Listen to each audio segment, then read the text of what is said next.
Umpires.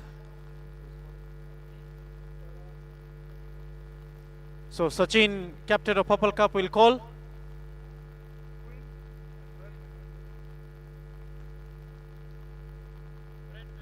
Breadman is the call. And Breadman it is. Sachin, you won the toss. What will you do first? We will bat first. Batting first in this track. What do you think? We think we want to set the target and we want to play positive cricket. So with the setting of target, what target are you looking at? 145 to 155. 145 to 155. Any changes on the side? We have two changes. Raj misses out. Jayant who misses out, and Dilkush comes in, and DJ comes in. All right, Lucas. If you could have won the toss, what you could have done first? I wanted to bat fast, but you always have to be prepared for, the fallback plan. So since you're bowling first, what are you trying to maximize Purple Cap? We're looking to restrict them under 120, 125. Then I think that will be easier for us to chase. All right, any changes from your side? Yeah, Pusho is not feeling well, so Mutua is coming in for him. Yeah. So Francis Mutua gets his first game. So that's the news from the toss. Purple Cap have won the toss, elected to bat first.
PALORA Dragons versus Purple Cap. This SILVERSPREAD SCLPS Premier League Day-Night Cricket Tournament has been organized by Shri Kachilava Patel Samaj Youth League, proudly sponsored by our gold sponsor, SILVERSPREAD Pipes Meru. Silver sponsors, Nairobi Timber Projects Limited and Broadwalk Mall. Second silver sponsors, Lakshman Pai Construction, who are celebrating 70 years in construction industries. Bronze sponsors, Mombasa Cement. Printing partners, Elite Offset Limited. Fuel partners, Mafuko Group of Companies. Media partners, Radio 44 and the Asian Weekly. Man of the Match partners, Nairobi Timber Projects Limited and Broadwalk Mall. Highest number of sixes partners, Lakshman Pai Construction. Media sponsors, Usher Locker India Private Limited and Propel Engineering Excellence. Internet providers, Hirani Telecommunications, courtesy of Mansukh by Hirani.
One, two.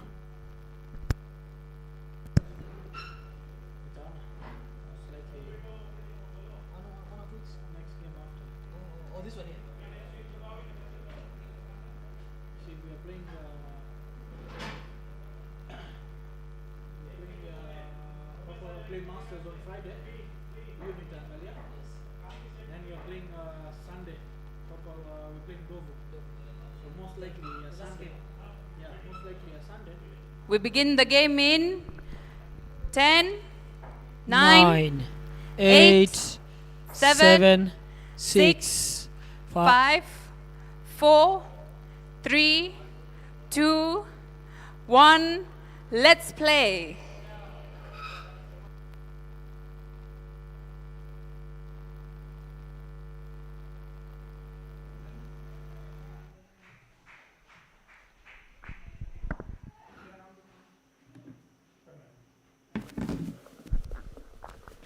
That is Lucas Olwatch opening the bowling.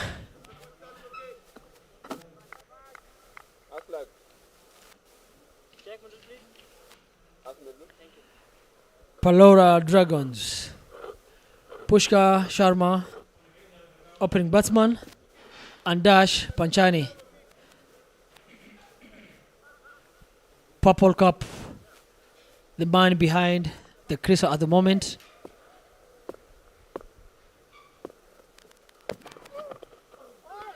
That is a swing and miss, but it looked like a good intention, and it's a must-win game for both teams. That is Purple Cup and PALORA Dragons, because all the teams are playing on 6 points apart from the run rate. That's where you find number 1 to 8. That is the separation that we're having at the moment. But so as today, one of them must win. And whoever wins then goes on top with 8.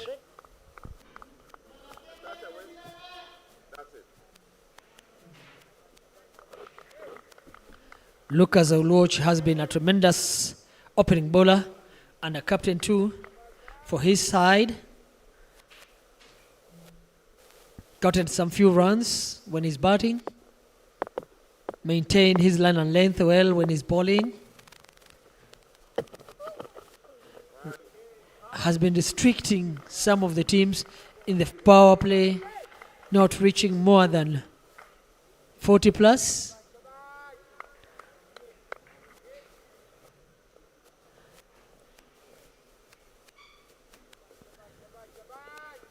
Just bad line. Keeper missing and the ball running all the way to the boundary. I'm sure he's cursing himself, not a good way to start.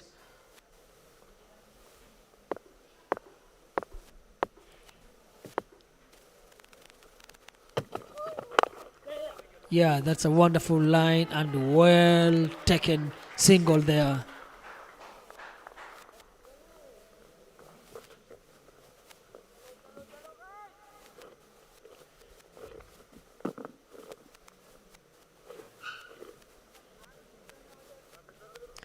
Today we had some few changes in PALORA's Dragon team. We have Francis Mtua coming in.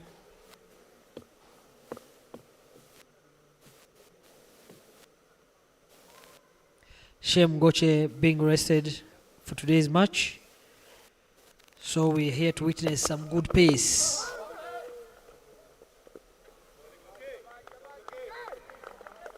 Hopefully the pace itself, it will give the best out of opposition side so that they can restrict them both.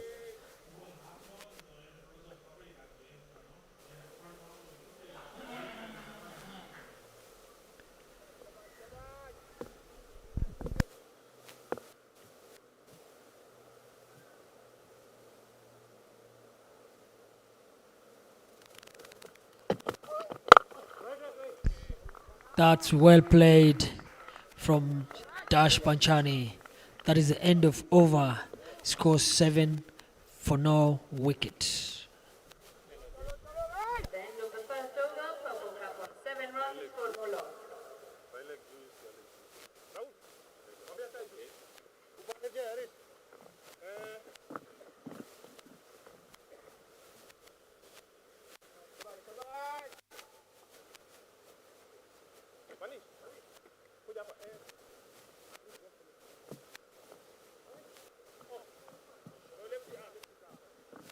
That's your leg. That's your mid. In the next over, Bowling right up over. Yes, as I said earlier, Francis Mtua came in because you find this team was struggling with their opening bowler. So he has jumped in and taken the position immediately. And we see youngster at the age of 22, 23 knocking his door, even in the national team, representing Stray Lions in NPCA League. And he bats also top order starting from this year. I've seen him opening batting. He has gotten some few runs.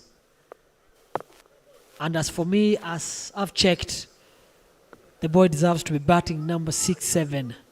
That's where he's more comfortable when the ball is quite old.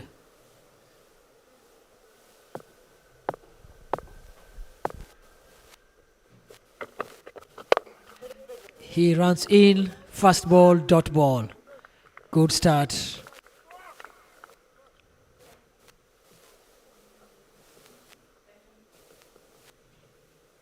Pushkar Kirai.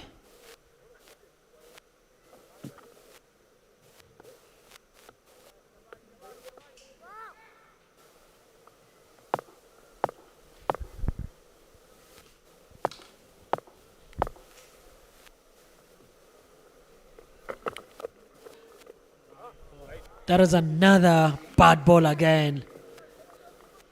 The both bowlers, every time they bowl their second ball, the ball runs down and it doesn't keep that bouncing at all.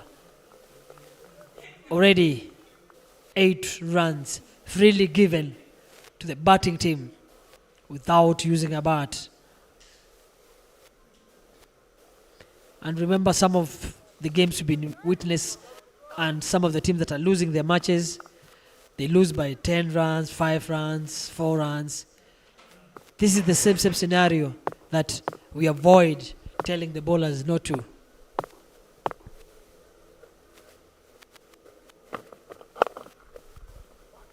That is a good line, but well played and placed. Well fielded on from the boundary. Just 2 runs taken. Section. Right arm round. Ravi 007. The man who walks in there.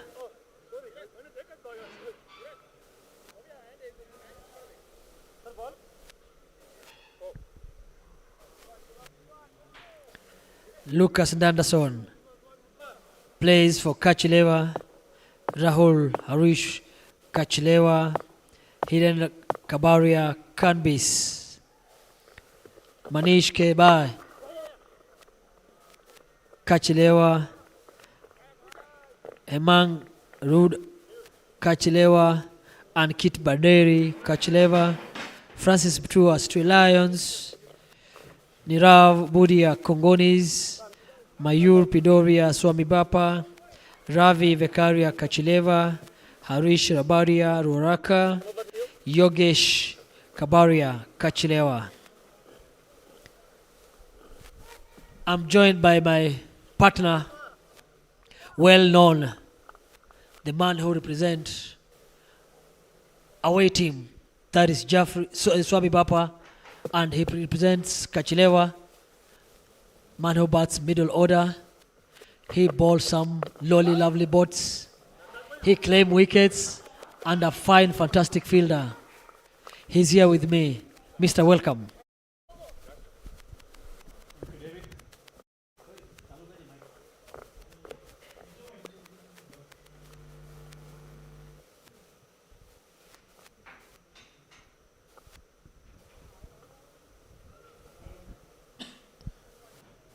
Thank you, David.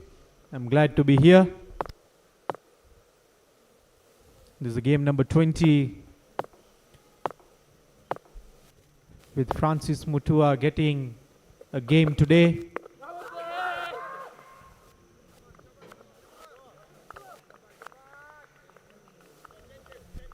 Francis Mutua has been away for quite some time.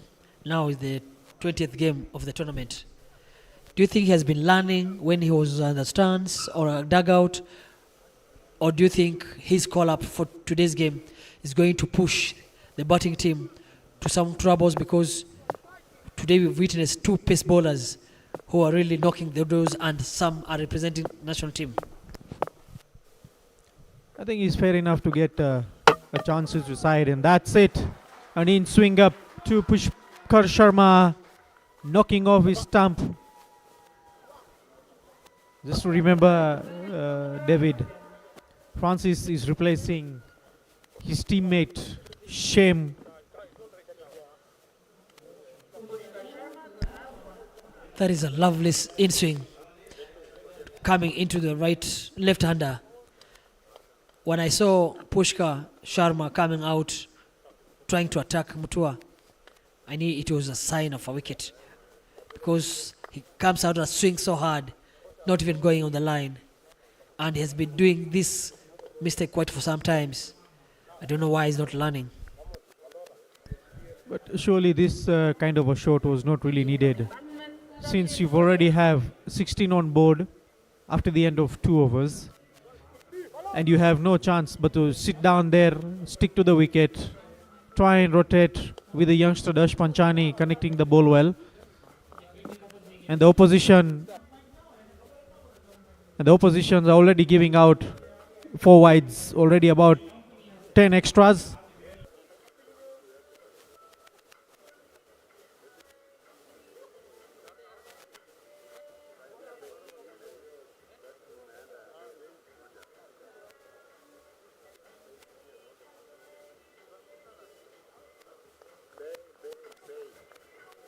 So the experienced batsman Sachin Budia joining the youngster.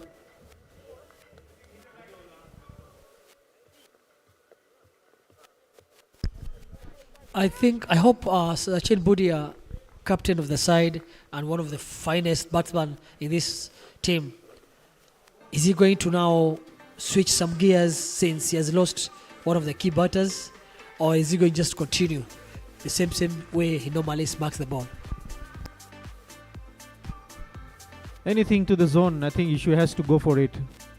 No funny shots, no wrong shots, no any other trials needed so far. But just to take an advantage of the fielder.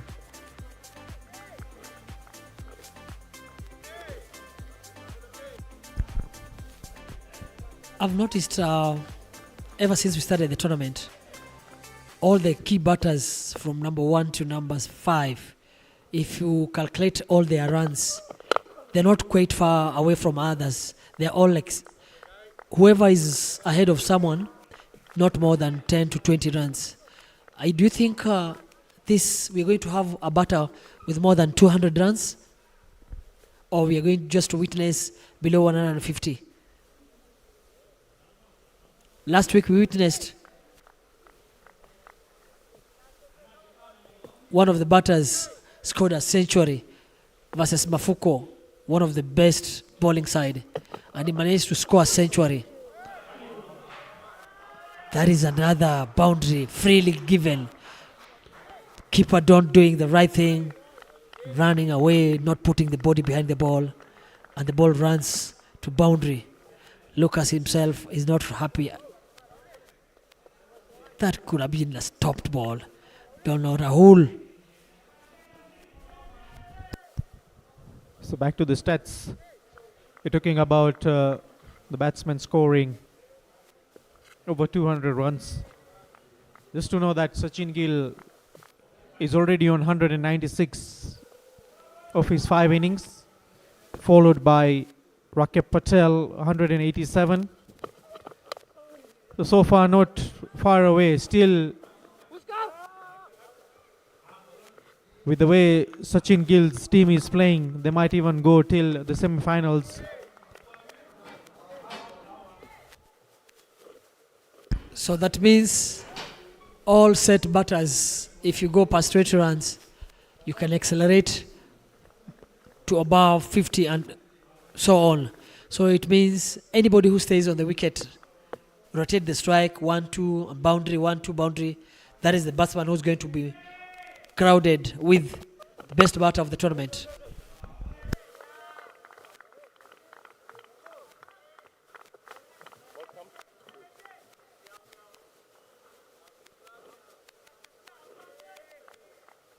Even so far with the bowling attack and the pace bowlers, with the leading wicket taker 1 and 2, they're both pace bowlers. Otherwise following henceforth are the spinners.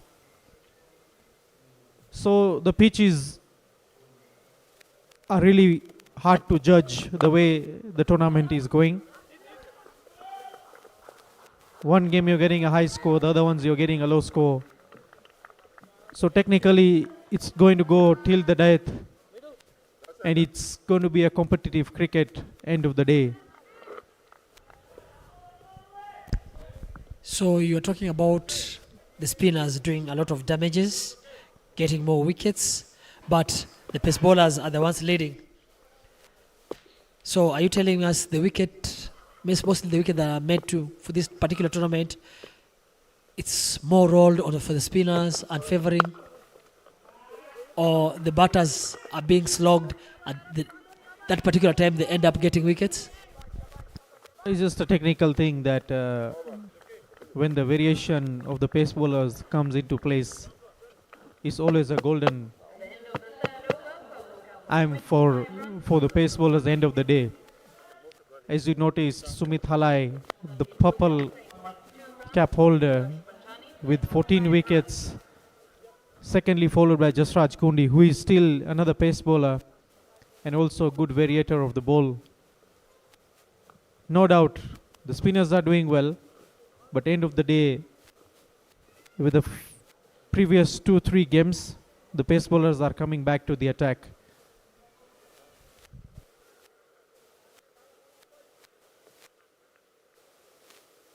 Bowling the next over, Francis. Sorry. Have you checked those wickets most of the time when they are getting their wickets, sorts rather? What time do they get their wickets? Is it the first 2 overs or the last 2 overs?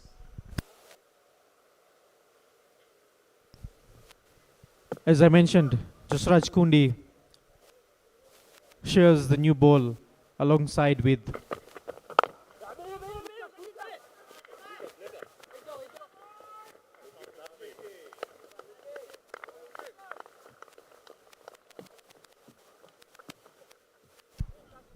So like sharing the ball comes in the second over, which Sumit Halai likes to bowl in the death overs. So technically, with Sumit Halai bowling in the death overs, assuming just last 4 overs, so I would say against Playmasters, where he took 3 wickets.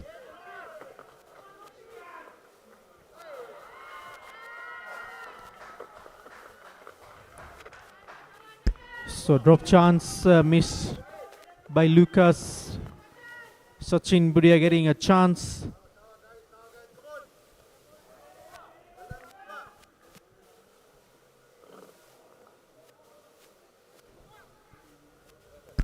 Do you think Francis Mutua is going to be annoyed by his captain for dropping his catch and dropping one of the prolific batter? Or is going to just say, well done, captain, another one is coming? I think some of these things have to move on and forget, especially when you're a bowler and you're bowling well. You know that frustration will also spoil the bowling line end of the day, and it's you who are hurting and the team is going to go down as well. That is when it comes to a time where we say, if you're a professional, you play like a professional, you forget the past and work on the future. That's a lovely shot in between gully and the point, runs for the boundary. Just captain thinking now, after I dropped that catch, now the boundary. Do you think he might be cursing himself, or the bowler really went down after that drop catch?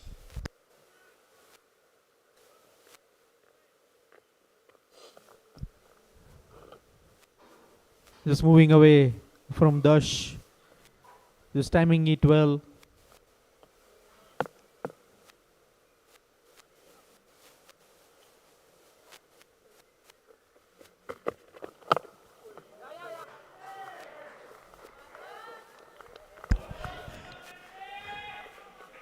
That is what I like about Sachin when he's running with a partner, because every small chance he gets, he make it create a run.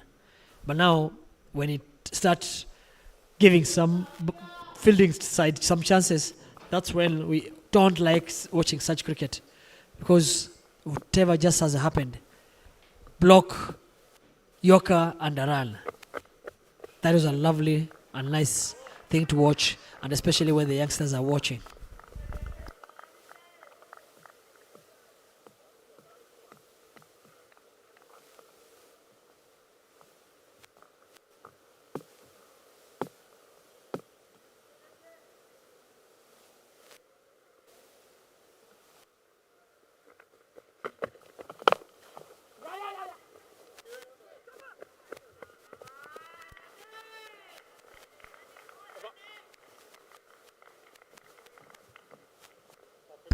That is the end of fourth over. 33 for 1. Pushkar, the culprit. Dash on 11 after 13 balls. Sachin Budia 4 after 3 balls. A bit of discussion going on there. Captain with the other 2 senior players. Thinking whom to bring, so that maybe Lucas can chill for a while and keep his few overs to come and bowl in the death. which is a good idea. The man replacing him,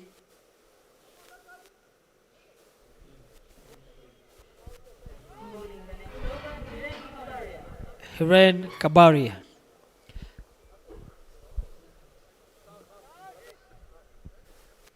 Tall young man who will represent Cannabis. He likes bowling nice and line and length. But again, if you're a good batsman, you don't wait for that. Spoil him from the word go and you make him start thinking wider.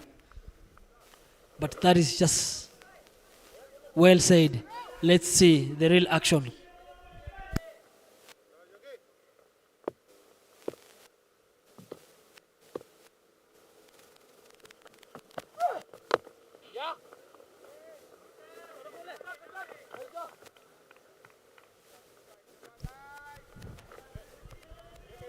So just opening the face, then playing down towards the third man.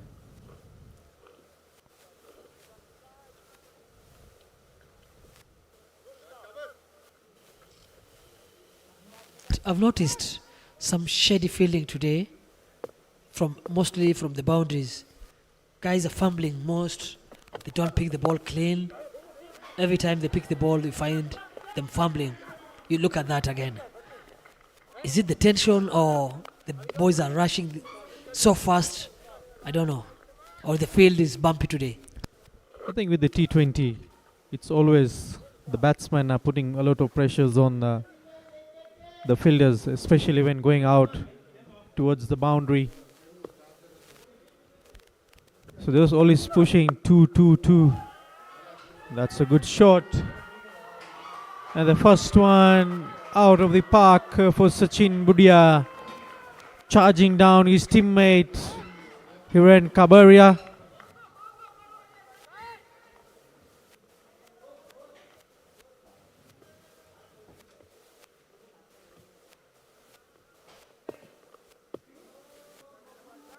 That was good judgment and well picked.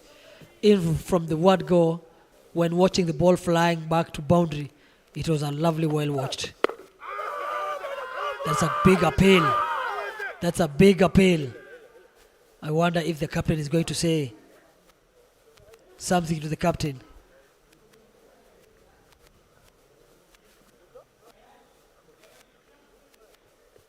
Have some seconds to decide.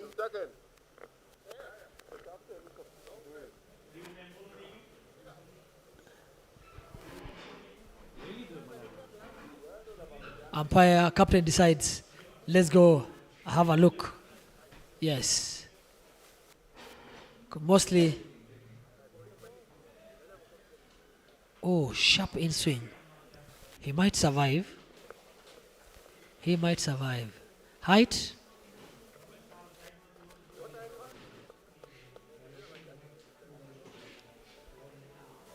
We have the third umpire. He'll have a better view. He's the man to decide.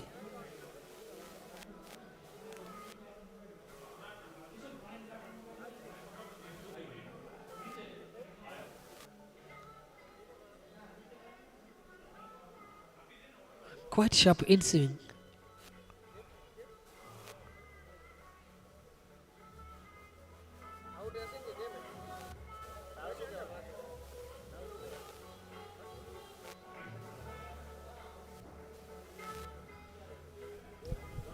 David, with that angle, looks like the height would save Sachin Budia.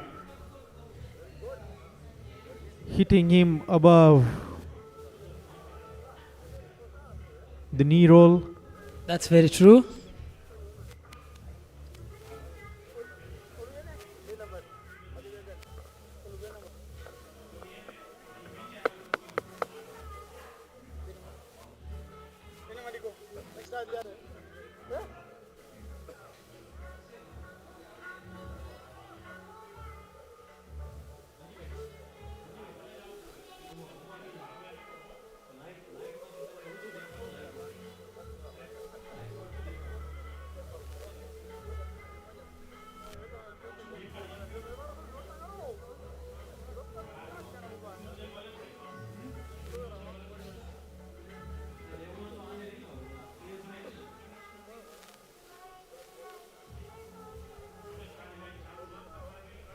Fingers crossed.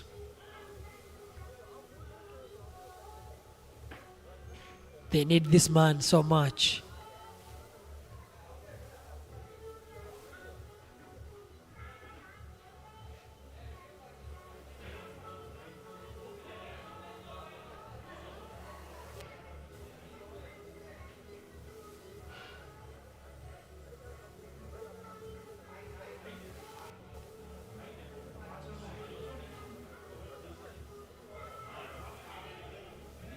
The man might survive.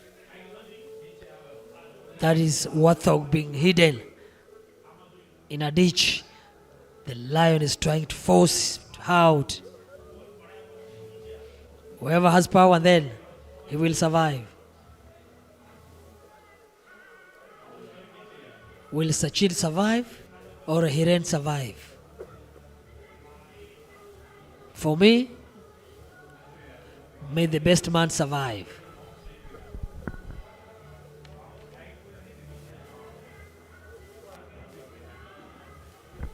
But mostly the batter has a chance.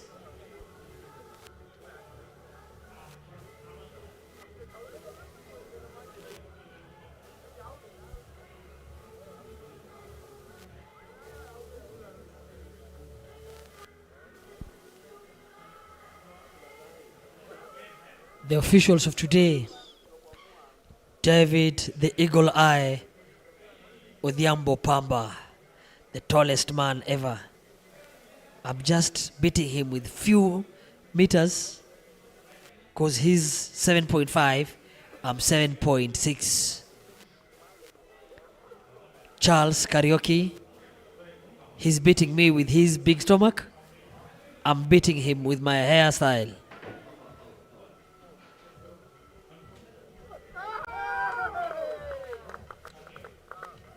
He ran, get the best of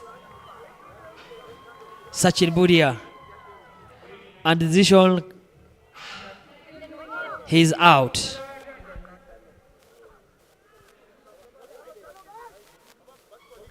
Took quite some time.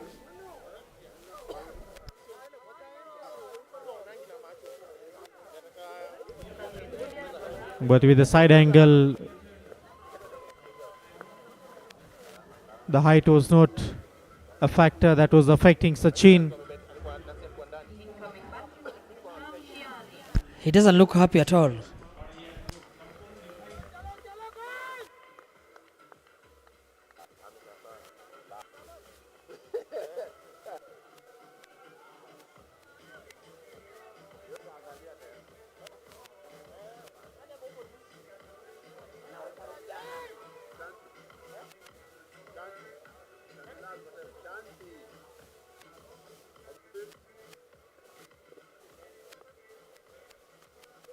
So Ghanshyam Siani replaces his captain Sachin Budia.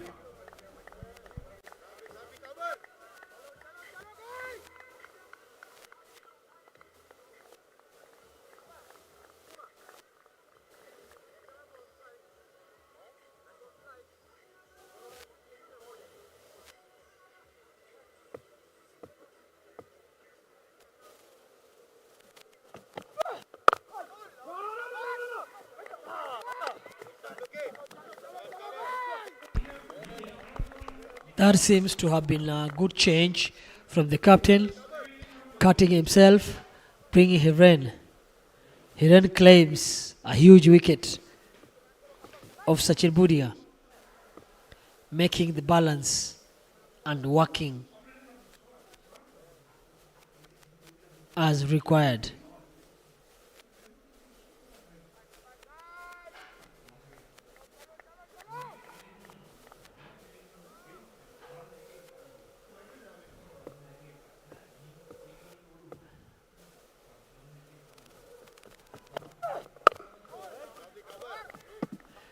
Vishal, this looks like a must-win for both teams because whoever wins here runs away with 2 points, adding to his of 6, managing to collect 8 in total, and maybe going on top of the table and securing a place in the semi-finals, which is much better for him. So I'm sure the teams are going to work hard for these 2 points. So I think the most crucial is for the PALORA Dragons. PALORA have only managed to get 1 win out of the 4th game. So far they are at a position of number 7, and Purple Cap on the other hand have won 3 and they are on a 6th position. I think the game against the Ambitious have helped them to be at the 2nd position, closely winning by 1 run. No, that's center. That's center. Yeah, that's the leg.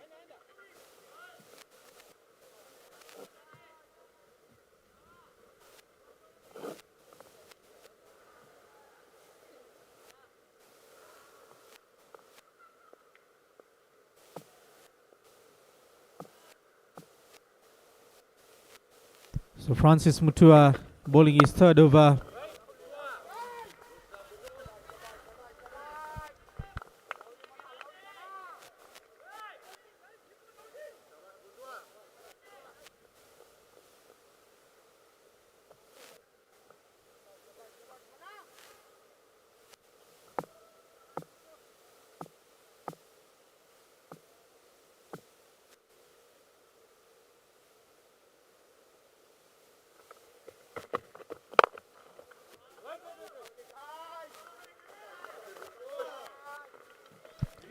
So Ghanshyam getting the time right but not getting the gap. Some good sound of the bat of Ghanshyam.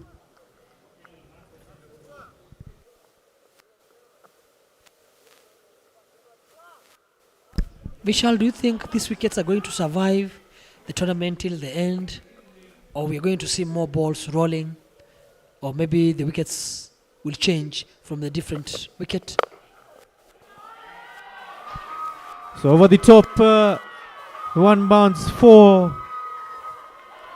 I think with the wicket, today's wicket, I think only 1 delivery has just slightly go down, but others have been coming to the bat very well.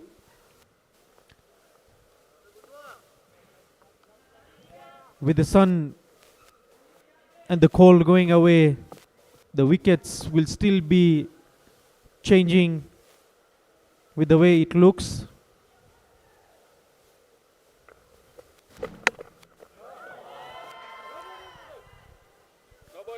That's a no ball given.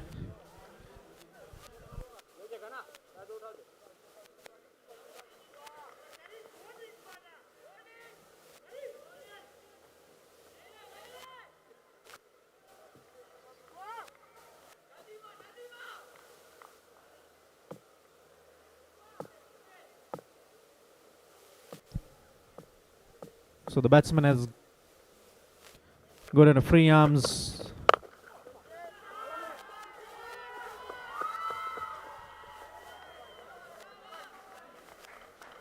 So not taking advantage of the free hit.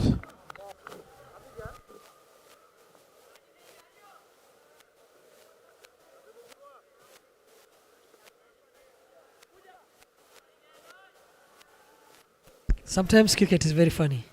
I've never seen a batter or a fielder dropping a catch from a no ball. But when it's a real wicket, people do drop catches. Then I don't know what is the logic behind that. David, because you know there is no pressure.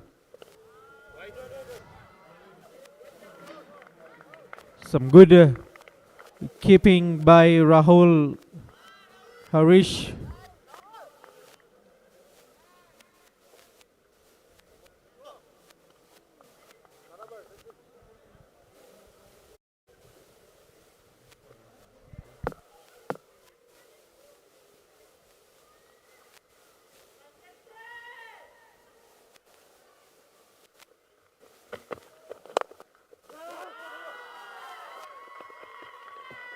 So guided well by Dash Panchani, and a boundary. So the end of the power play The score is 53 for the loss of 2 wickets. At the end of 6 overs, Purple Cup on 53 runs for loss of 2 wickets. Darsh Panchani playing on 7 runs. Ghansham Shiani playing on 5 runs. So that's the end of the power play with the official umpire David Pamba signaling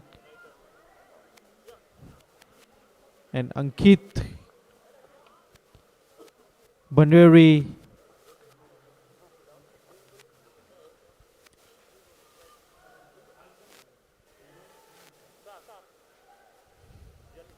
Vishal, this Ankit Banderi, he's a young man who never talks too much, but the contribution that he gives to the both teams, club and his team currently, is quite promising because the boy bowls 4 overs, bats brilliantly. What do you say about such players? What can you do to them? Because he never says anything, whether things are going wrong on his side or doing well, but he's just quite normal man. So is it the nature he has, or when he's outside from the cricket pitch, he is a different man?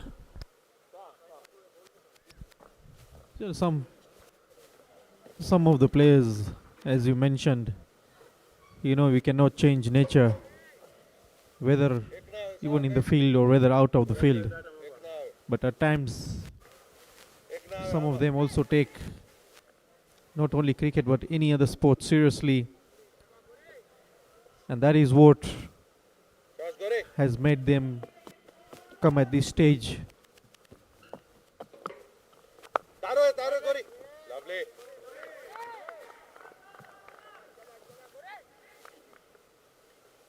Ustav Gori.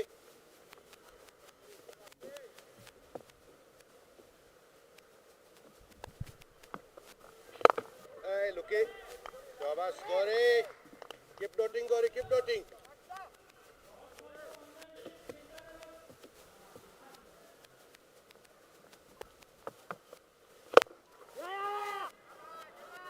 Barobar hai, Gori. So taking one on the long off.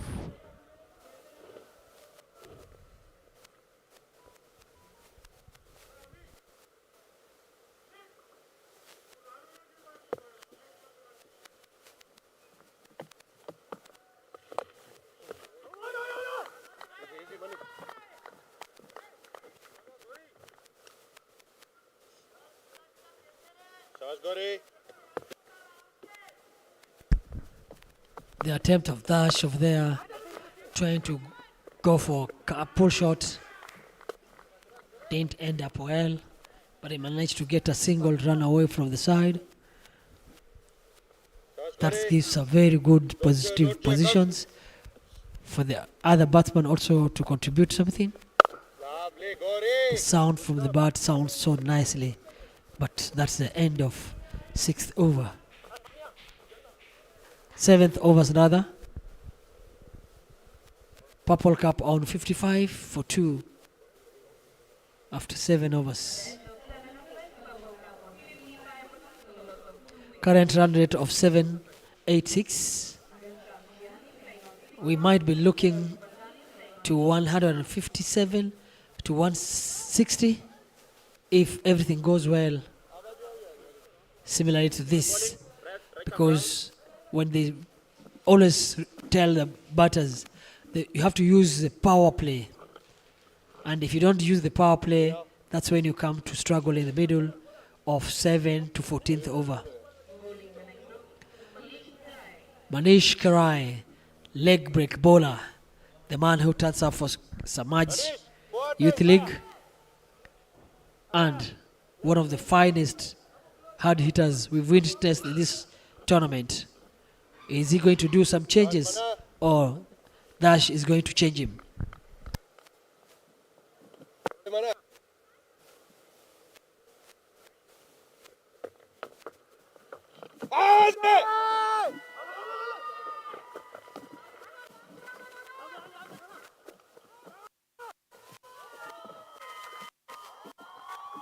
So the loose delivery Aba Jumana.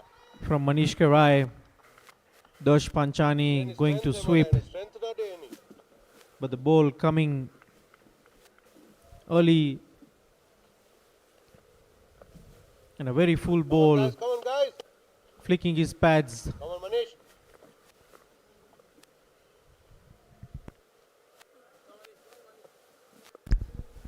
Vishal, after watching Rahul appealing,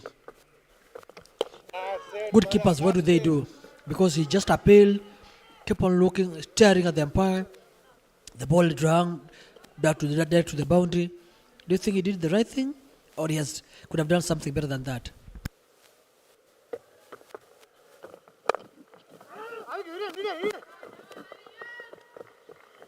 I think he could have tried to grab the ball first rather than going for an appeal.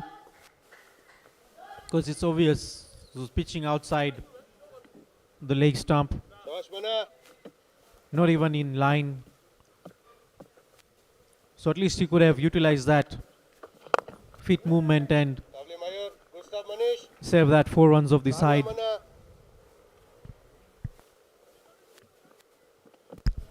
Are we blaming him for not moving, or we are blaming for requesting umpire to give him that wicket? Solid, Mana. I think not only to Rahul, but even any other keeper we are talking about. It's first thing first. The umpire's decision Manish. will come in secondly, but the ball will come in first. So definitely you have to save the ball first, either it is a catch or either it's outside the leg stump. But the most important thing is getting the ball in hand and then going for an appeal to the umpire. Well said. For the youngsters who are watching right now and they desire to become some wicket keepers, you've had it all, and when you're training, make sure you do the necessary. It's very important because you, captain, and the bowler, very key people in that particular team from every over.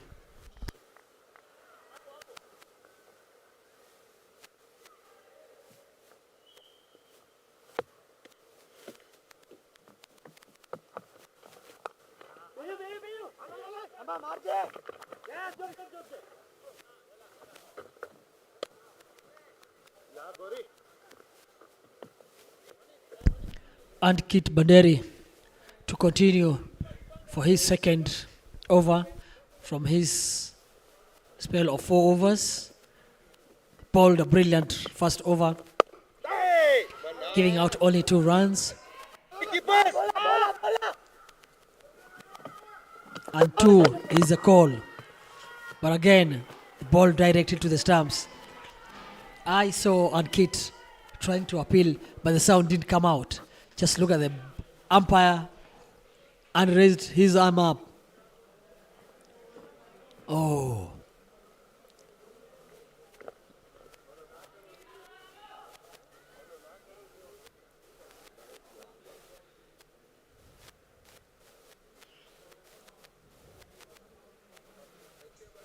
Ravi, the fielder,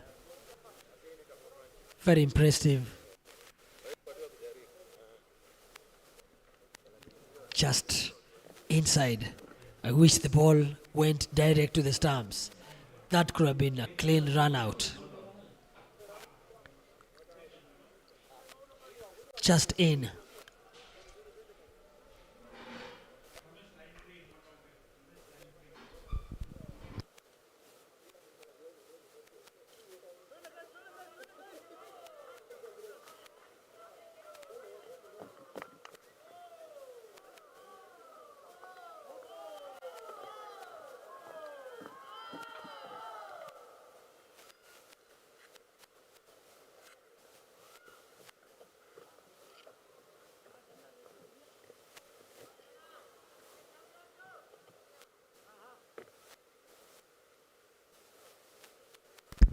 I think the both spinners might reduce the run rate a bit slower because they're both bowling same action but different angles. So there's no way a batter is going to land both. The one is coming over and the other bowler is coming round, but still the same style of bowling. So the batsman has to be steady and watch the pitching of the ball before going for something.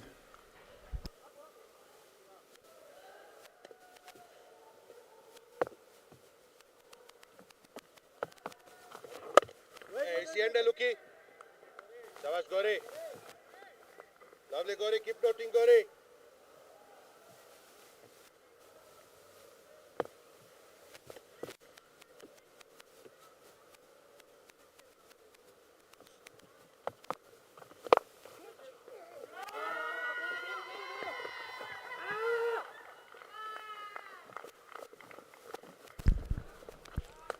That's a lovely shot and well fielded from the boundary. Acknowledgement going all round. Shabash, Shabash Gori. Chances Avera. Dash the man on form. Karoe. Every game when he opens the batting, he kills the pace bowlers. Later comes to enjoy the spin. In that we say congrats and keep going, young man.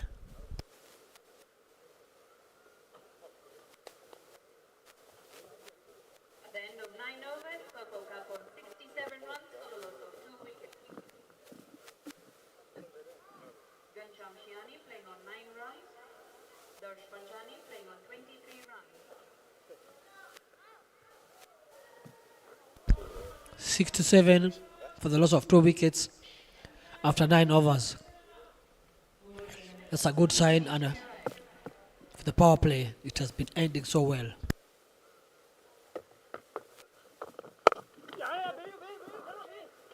So David, if you notice, Baba. if Dash Lovely. Shabash Mayur. scores the 50 here, we'll take him Lovely Mana. on the top of the batsman in the leaderboard. And he might even cross 200 runs.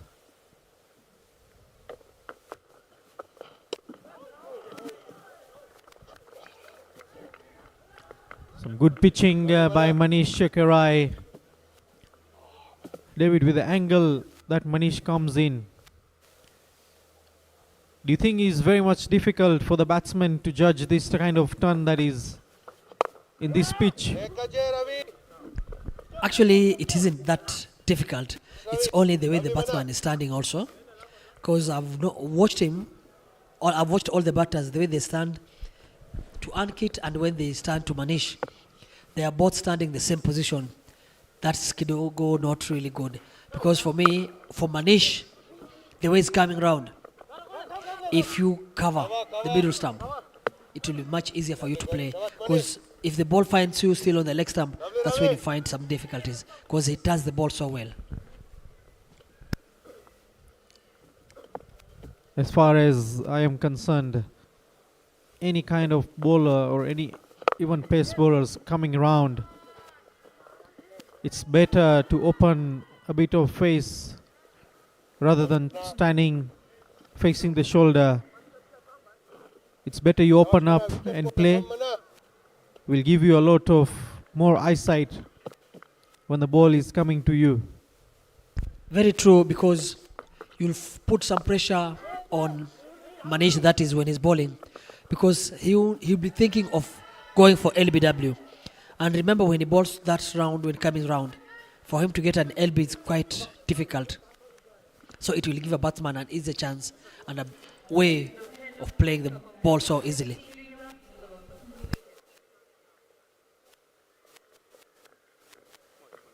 Welcome, ladies and gentlemen. The SILVERSPREAD SCLPS Premier League Day Night Cricket Tournament has been organized by Sri Gori, dotting, dotting.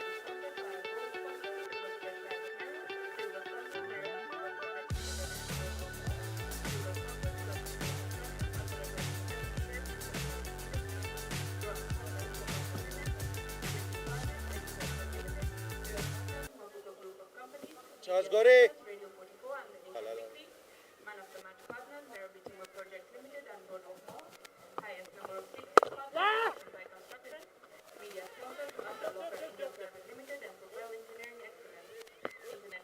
Gori. Communications courtesy of Master File Running. Shabash Gori.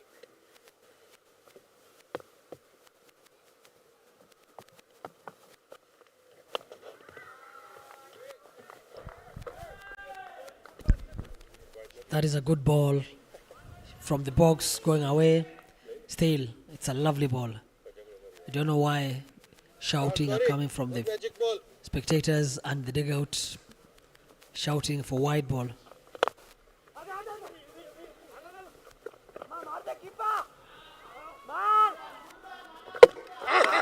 Oh, That's a direct hit. I just can see from Rahul. Risk Dash Panchani.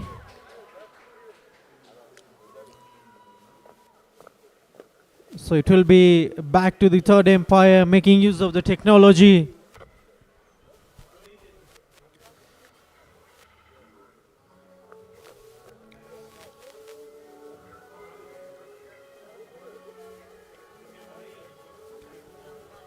We noticed David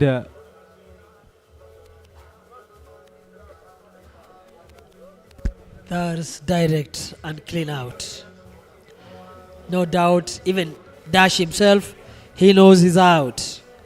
But just can't walk, you never know. It's giving it a chance, which is 1%.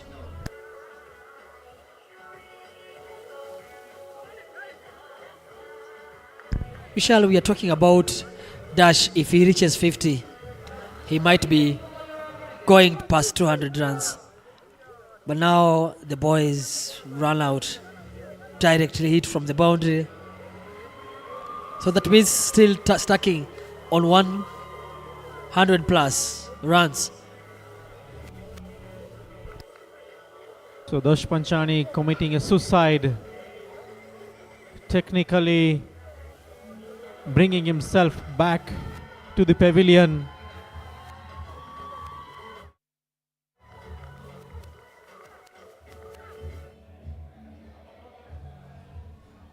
David, in your times, do you remember how many times you've run out yourself? I can recall that because I was a very good runner in between the wickets. The only thing was a problem with me. It was LBW. I don't know if I was scared of the ball. I don't know why. Because running between the wickets to get me a run out, it was a very difficult thing. Because my judgment was quite good and I knew how to take a start before the bowler comes and reaches the crease, goes past the crease line. So for me, LB was my worst ever enemy. The only run out I remember was against the Obuya in the T20 when I missed out 100 with only 3 runs short. But anyway, everything, life is always learning new things. Shabash Gori. If I may ask,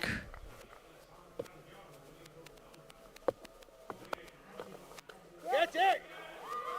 were you trying to force those 3 runs when you are 97 or your partner asked you to run?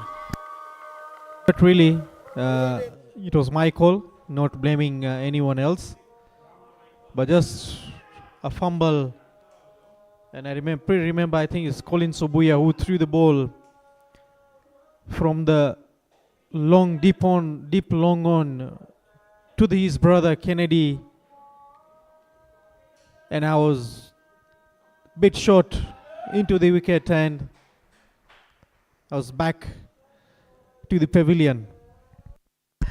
Actually, we are very lucky to have Collins as one of the best fielders Kenya has produced, and especially when he used to field at the point and covers region. Collins still going strong up to now.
So with Ajinkya trying to execute something different. So getting a bat into it and a successful 4 runs to Ajinkya.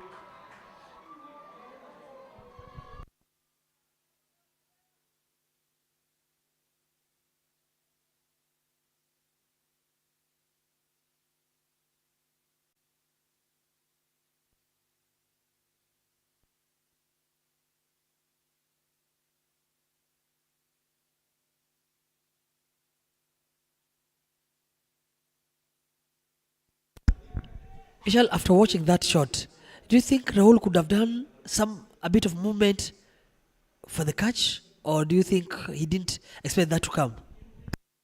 It's obvious he didn't expect it to come, since, as you even mentioned earlier, Manish Kerai coming around the wicket. The ball is turning well. And this is even eventual turn to Beloche has given him the 4. Ravi, solid है Ravi. Ravi, 5 अंदर है जी. It is one of the cricketing shots that young boys really want to try, but we always ask them not to do because it's only done by professionals.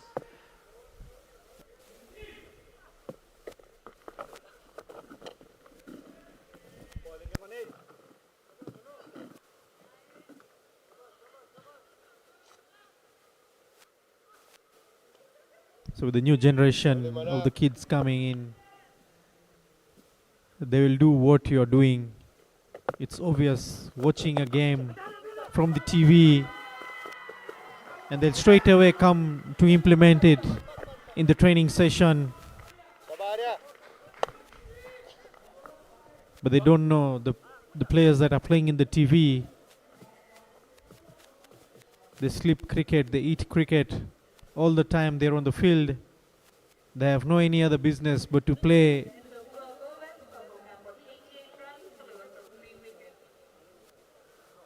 So with that 2 runs, the score slowly moves to 88 for the loss of 3.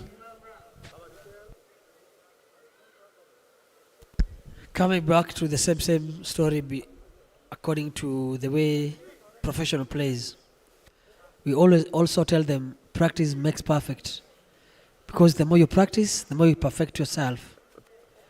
And by doing that, that's where you end up calculating yourself and getting more runs from different shots. That is only when we tell them to practice. Don't do it for the first time at the cricket ground. I think when you talk about practice, in our times, we never used to have all those facilities that now most of the clubs and the communities are giving out. So it is an advantage with the kinds of Francis Mutua, kind of Gerard, who is still not yet given a chance. The likes of Dash Panchani, Ankit Panderi, Sachin Budia, even Pushpa Kerai. Most of these players with our batch, we did not have such kind of facilities, but with the new generation that are coming in, they're getting a lot of facilities in terms of training, coaches, equipments. The only thing they need to do is to create the base and move ahead. It is very true, because I remember when I started my cricket, we used to train ourselves. The only time we used to have and get better coaching skills was when these professionals comes from India, and they only come for 3 months. So if you're a good cricketer, you take that 3 months seriously, get few tips and continue with them. Otherwise, you'll continue doing your thing, whether it's right or wrong, and nobody was there to correct you. And that's why we tell these youngsters they are very lucky and very, very lucky to have what we are using right now for them.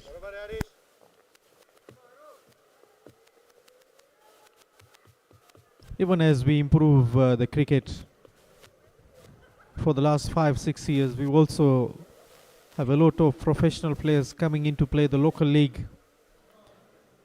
With the Australians also, I remember they had called Yusuf Pathan to just come and play two matches. I think was it against Kanbis and Swami Bapa.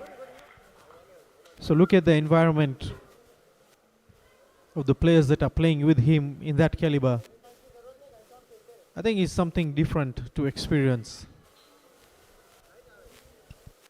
But again, I tell you, Vishal, our local league back in Nairobi, it's a very difficult one. In India, when that Yusuf plays, if you compare our stadiums with their stadiums, our stadium is quite small, and he still matches the ball to boundaries, sixes and fours. But when he came to Nairobi, he found it difficult. He couldn't manage because he didn't go past 50. And that's what tells you how tough and our league, the way people appreciate it so much. So also, David, also looking at the conditions, also taking a factor in consideration. The conditions are more drier in India than in Kenya. So at least they should have a settlement of at least a week's time to get it settled down and then get used to the condition.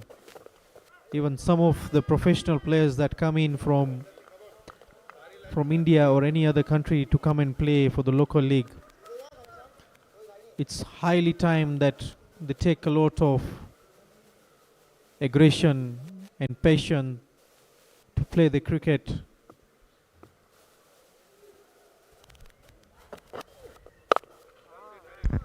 Actually, you're right, because I noticed every year we start our NPCA league, none of professionals goes past 50 runs for the first two matches. They always get a grace after the third, fourth match. That's when you see them getting the double or triple note, because they've taken some times reading the weather and allowing themselves to get into the conditions.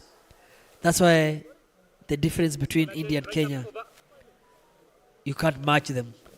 You have to take time and learn. Let's take an example of the weather that we are in. Let's say even start of this tournament, about 3-4 days also back. The only sunshine that is coming is just 2, 3, 4, let's say a week's time. But initial when the league started, the conditions were very much cold and wet. So now with that condition again, it comes to the weather of India or any other either Gulf countries or Asian countries.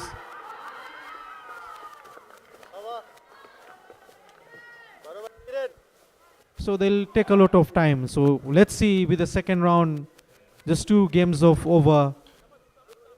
Let's wait who comes up to the top of the order. But it looks a bit difficult for both teams, because since we started up to now, the team is still on run rate of 7 point something. They haven't gone past 8 or 10, 9, 6 and 7, 6 and 7. Maybe the last 5 hours will give a different note to decide whether one team will go away with it or not.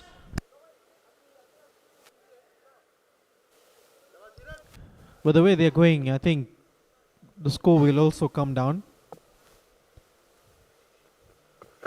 Because when they finished the 10th over, they were at 73 for the loss of 2. With the 14th over, the score is 95.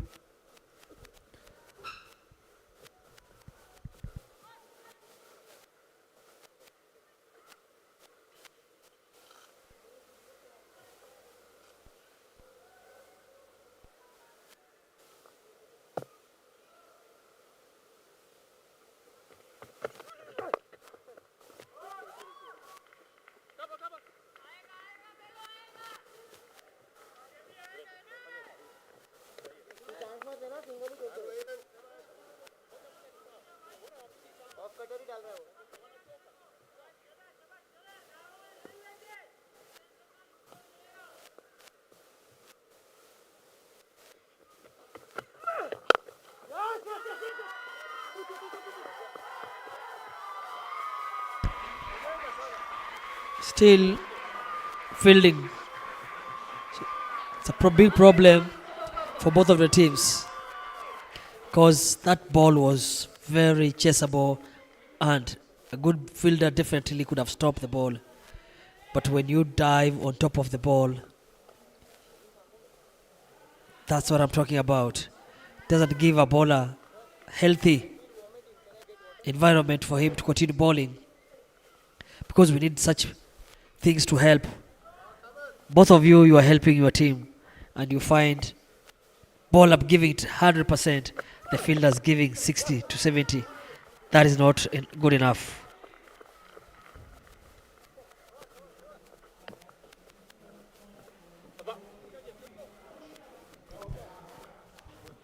With the 14th over, with the 10th over, they were at 73 for the loss of 2 wickets. They've only added 28 at the rate of 7. So far, David, I don't think so. Something has gone down, but 7 runs off the 4 over from 10 to 14. It's not a bad way to build the partnership so far. Very true, very true. I think Vishal, just a quite concerned thing. For the last, if I remember the 10 years back in our NPCA league, we used to see average professional coming from India, Pakistan, etc. around 27, 30 to 35 years coming to play in our local. But nowadays you find even a 20-year-old, 25 and below. Is there something that has changed for us to bring these young professionals, or that is the best quality we can find? You see, it's all matters is the passion. How serious you take any kind of sports. If you're very much passionate about it and you work very hard, as I told you, let's just take an example of India only. The cricket in India has gone very much far ahead of what we were expecting. A lot of competition, and some of these professionals who are coming down to Kenya are not even getting chance, but they're performing here. So if this kind of caliber are here to perform, so who are the others who are on top of their caliber?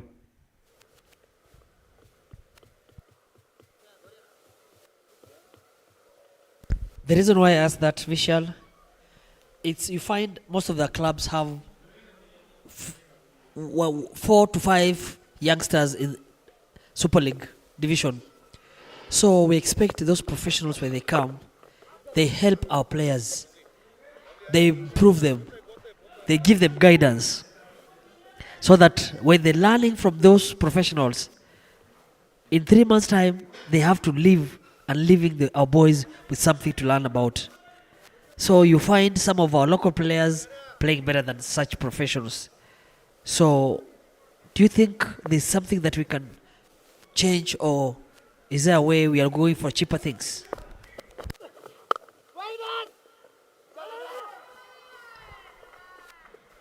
I think is the youngsters, as I even mentioned earlier, they are learning something from them. But now a few professional players who come down are not even comparing with our standards.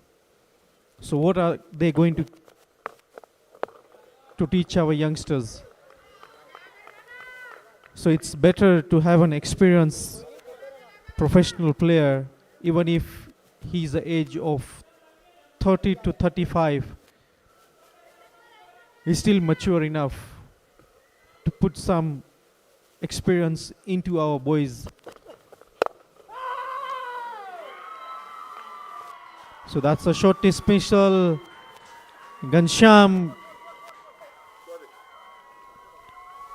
dismissed on 20 runs.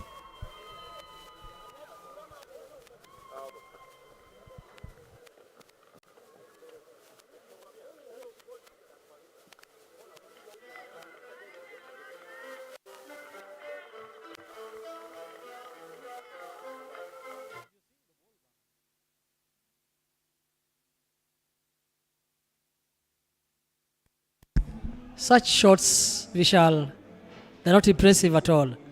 Because you've stayed for the wicket for about 7 overs. You've seen everything. You've faced all the difficulties. Why do you twist your bet when you want to take a single instead of just playing straight? Because already mid-on and mid-off the back on boundary. So I don't know why he did that, facing himself back to the dugout. And now he's going to regret why is he out. Bit of surprise also with 30 deliveries faced and a short dismissal is really not expected from him. He would have rather gone over the top, getting 2 runs or either a successful 4.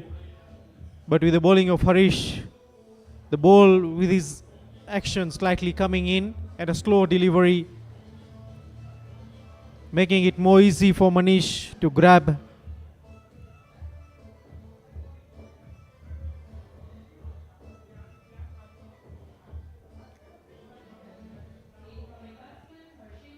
So Harshin Varsani replacing Gansham.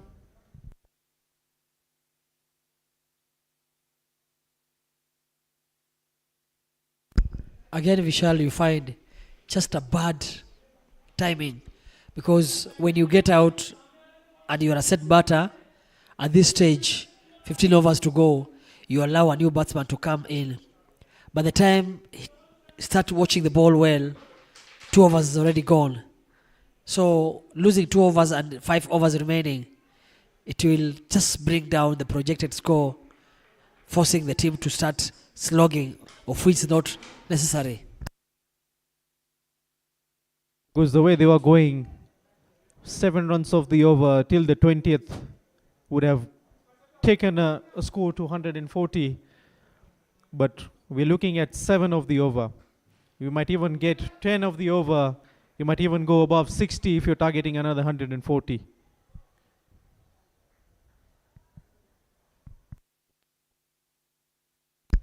But I've noticed some of the teams, when you come to bat second, 140 to 150, it's a bit and quite difficult, because you find the first 5 overs, if you don't get more than 4 to 50 runs, you end up losing the game, because you want to force shots to the last minute, that is the time you end up giving your wicket freely.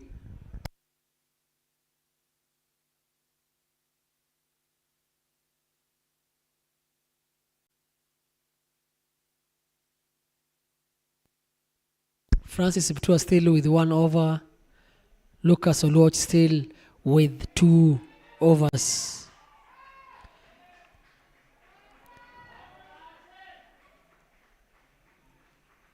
With the intention of Hashin, I think he's been sent to do some power hitting. They know with the likes of Manish Kerai, the score 140 will not be enough for them as well.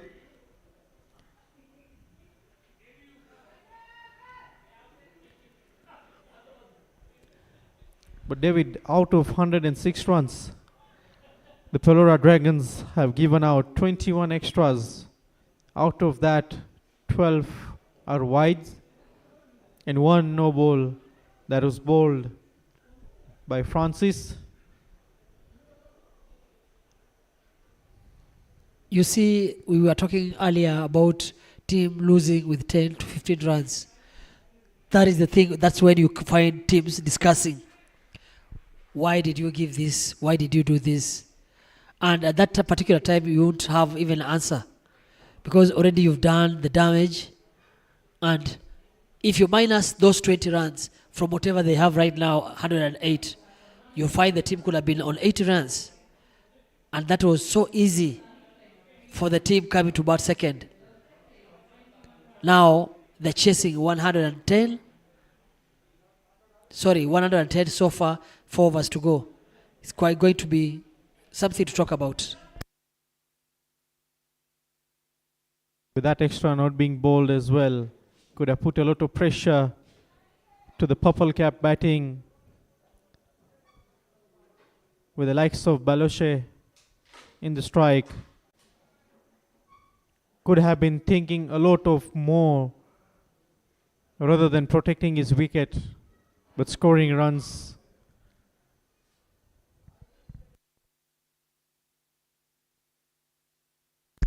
Some discussion going on from the captain and the bowler.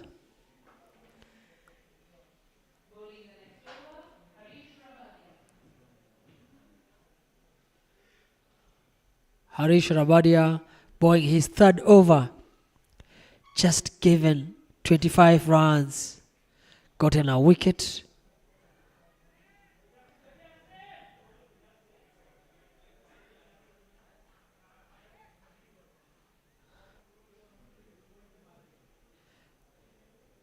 That's good bowling. We spoke about the team that start scoring in a slow manner. Now you see Ajinka, the way he's batting right now, he's forcing things, playing type of shots that he ends up not getting a boundary, just getting 1-1. That is Sachin. Is he going to survive? Oh, he don't. Lucas will watch laughing and a big smile because he knew Sachin could have damaged everything. And Hasin not getting the right timing on the bat. Not even the 30-yard circle. Just 5 feet away. Sorry, 5 yards away from the 30-yard. And that's a good catch by Lucas.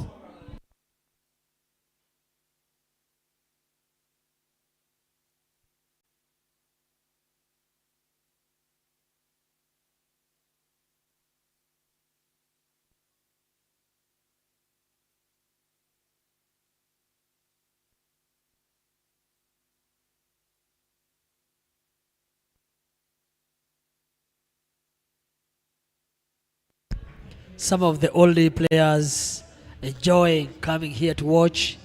You find just trying to come and learn some few techniques and some tips, because you find more players like those ones, they're playing maybe the second game or the day after. So it's good for them to come and learn some few.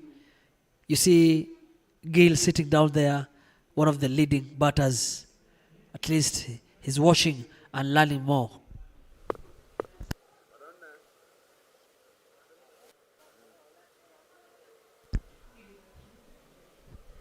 We spoke about losing a wicket when you are set.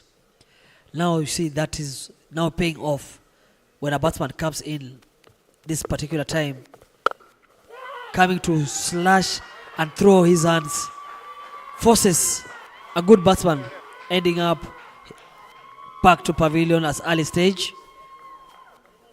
I think we could talk about something about helping such players. So that was a good intention batting from Nitish Irani. Harish Rabadia giving outside off stump.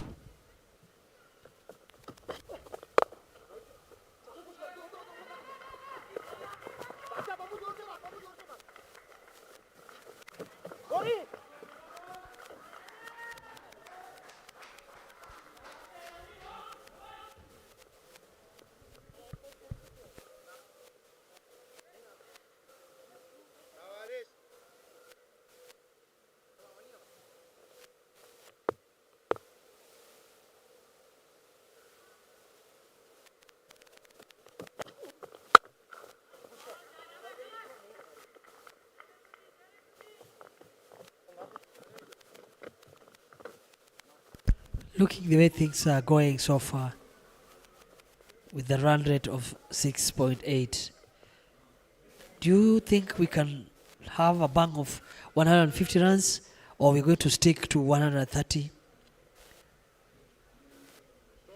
I think it might even go more than 130 with Ajinke Baloche on 22 and still on strike.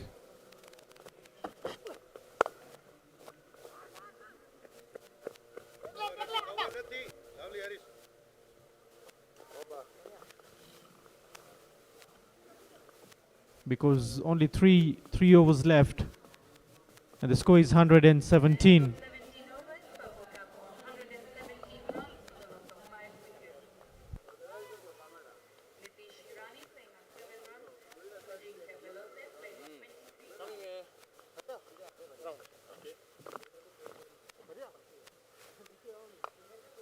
Bowling change. Left and round. Slower one डालेगा.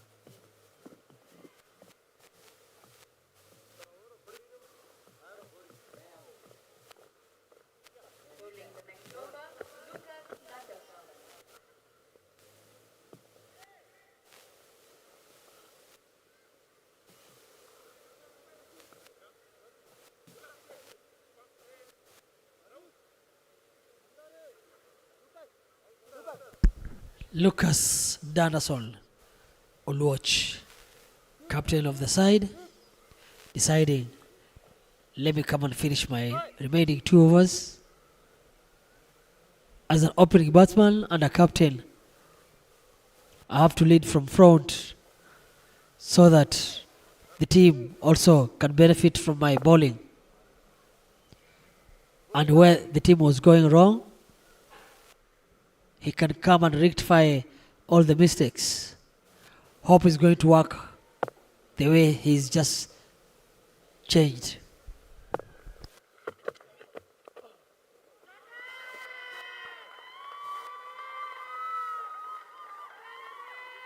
Talking about that, first ball going for a boundary.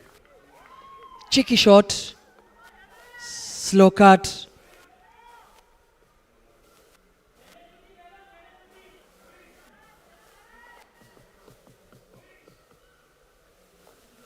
There we go.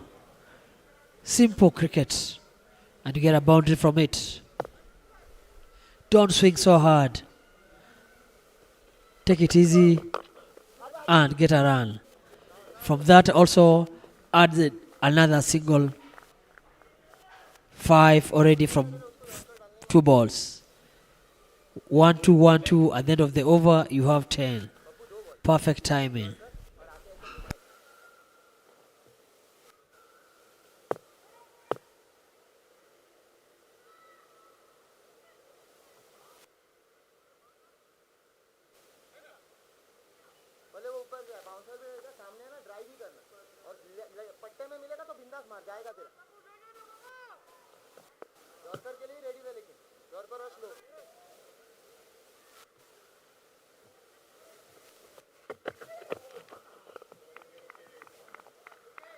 Swing and a miss.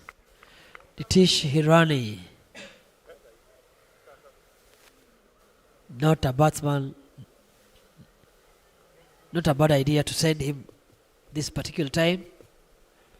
He's a man tall who can cut and pull. Also can rotate the strike.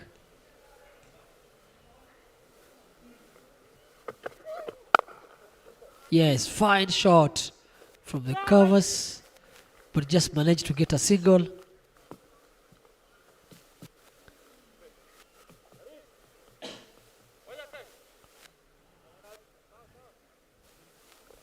Ankit playing a role of vice captain, though Rahul is the vice, but Ankit, since he's on the field, running both down, he's really watching and seeing all the gaps and helping the captain and the bowler on what to do.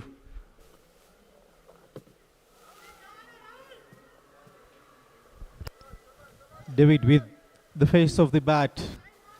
He's looking to hit the back side of the bat.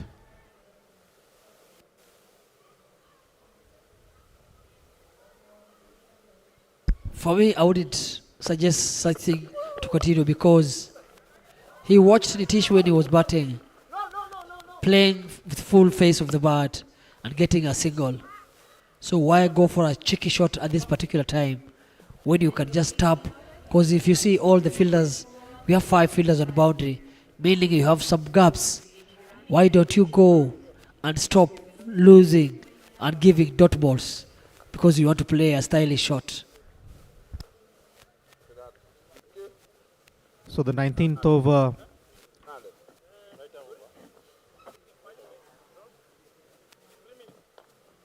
I think shall be bowled by Francis Mutua.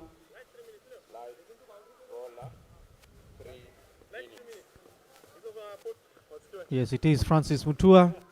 And then Lucas will be finishing his spell in the last over of the innings. Don't you think Manish Kirai could have bowled this second last over? The way he's turning the ball and bowling from round? Or do you think Mutua is going to be the best option? I think making use of pace is a better option than going for a spin, because the batsmen are really charged up with the spinning, with the game we saw of the purple cap and the ambitious.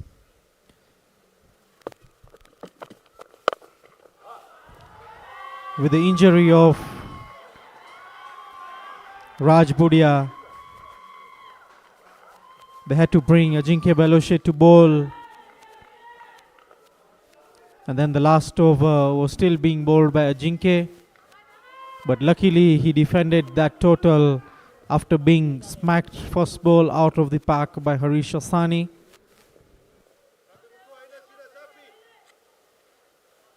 Comparing the points and the notes, when I asked you about Manish Kirai with Francis Mutua,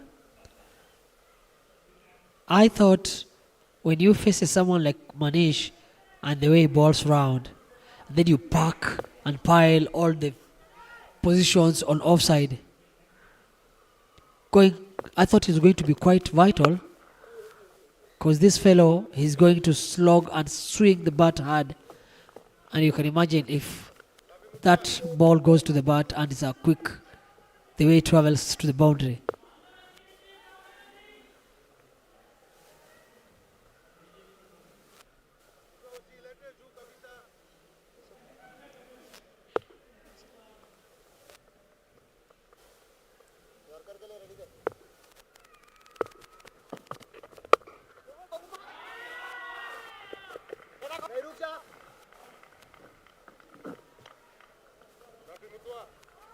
So David, the score we were looking at 130 is already on the board, with the 9 balls to be bowled. From here on, what total are you looking at?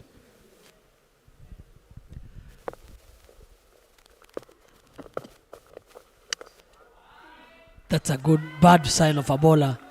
If a batsman does that to you, look at that. Why do you still follow him? And he's coming. He doesn't have time to play you straight. Just give a direct yorker to the stumps. And whether he gets it or not, maybe not out, you won't give a single. Maybe he'll get a single from that, rather than giving a wide ball and you come back and bowl like the same ball, and now the ball might go for a big one. Look at that. But it's a wide ball. That is not a good sign of a opening bowler Francis Mutua is supposed to be doing. Going back to the projected score you asked about 130. For me, if these two batters stay there for the next coming 8 balls or so, we might look for maybe 145 to 150 runs.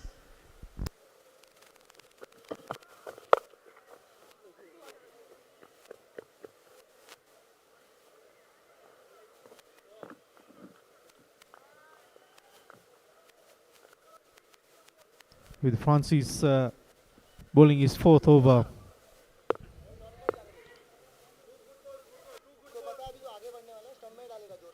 The body language is not what we are expecting from Francis.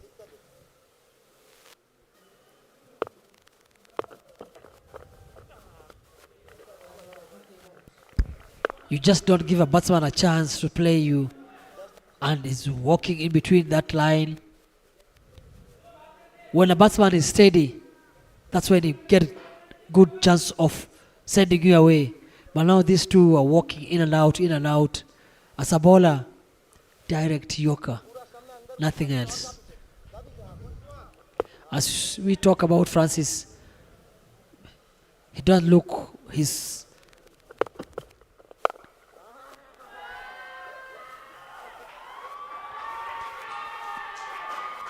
That's what I'm talking about. I think if you go by what I told you earlier, it could have been work rather than going for these quick ones, because they just swing. Look at that. Stands and deliver. I think the length from Francis is not.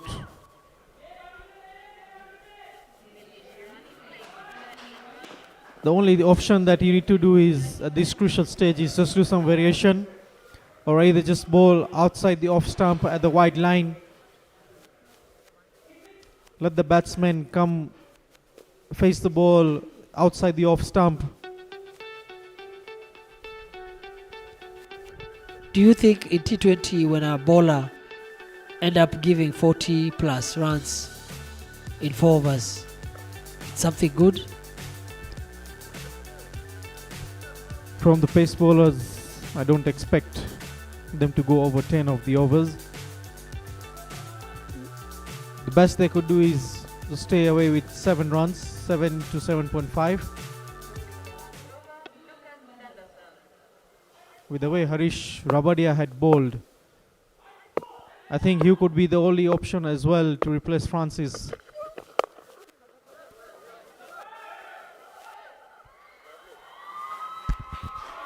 That looked like a fantastic catch. Dismissing Nitish, who was on 13 just after 8 balls.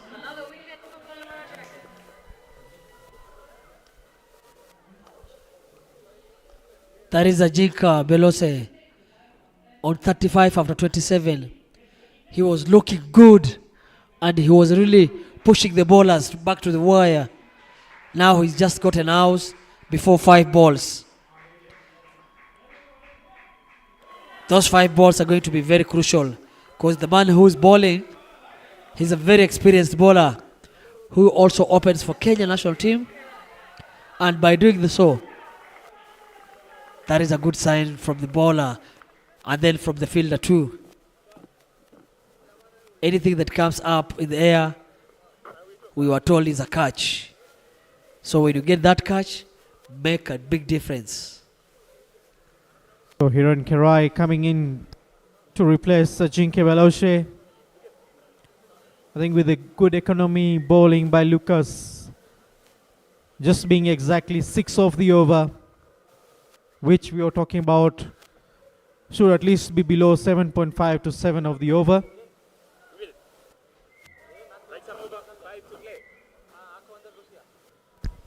Is he going to give a try of 1 or 2 balls, or is going to go for it from the word go? Hiren will go from the first ball.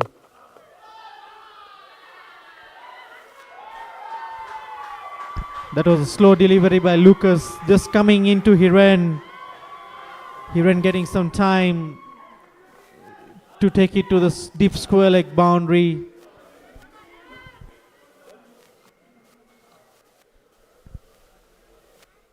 At least he could have controlled the ball, bowling it on offside. Maybe he could have worked. But when you follow a slogger batsman at this particular time, definitely you're going to be sent back to the pavilion. Or maybe you're going to be sent from outside the ropes.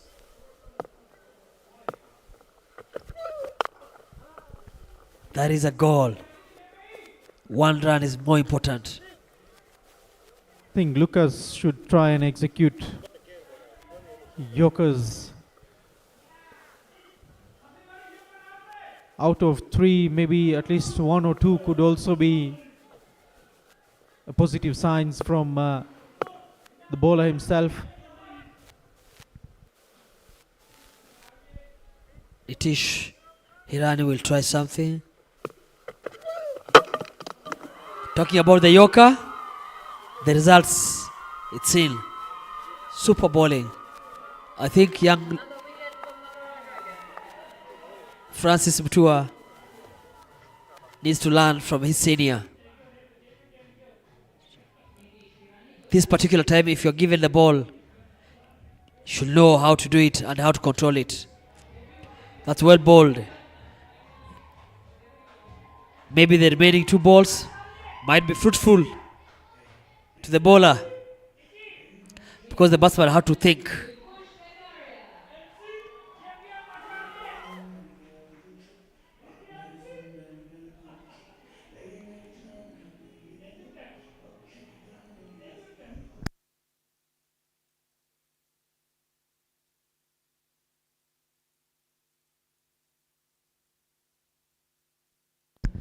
Dilkush Vekaria has really helped his Samaj's team, especially when batting number 3 to number 5. And I'm 100% if they could have used the man earlier, maybe you could have seen the different things. His height and his swing.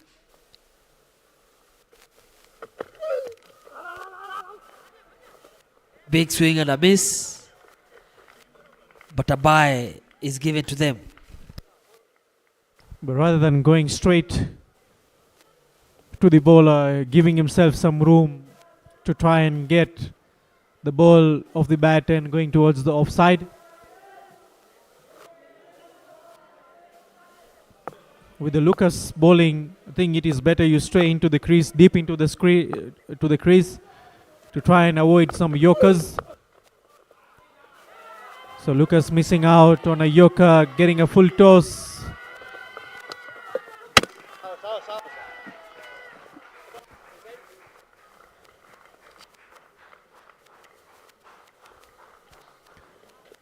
So that is the end of the innings with a score of 145.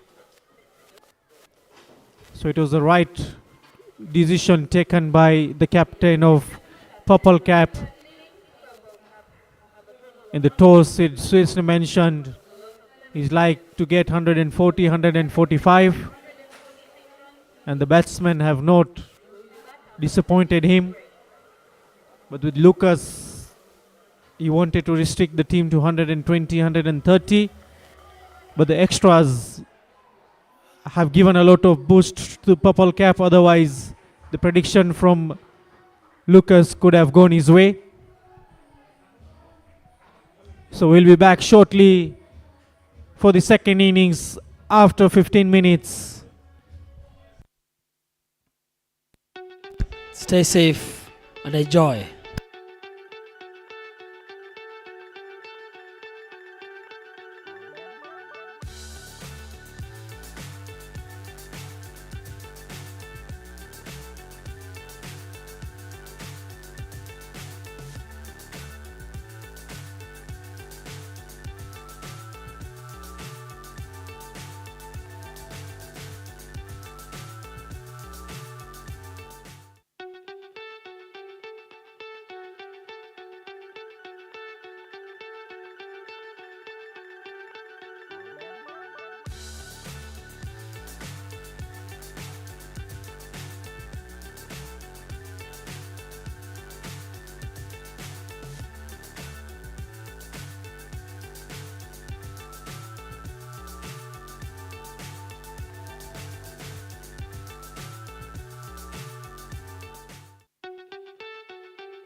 So the first over will be bowled by Pushkar Sharma. The batsmen for PALORA Dragons, Nirav Budia and Manish Kerai.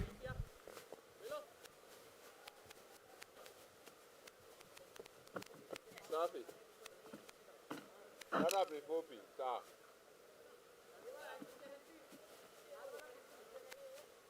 Ukikimbia utaunda play.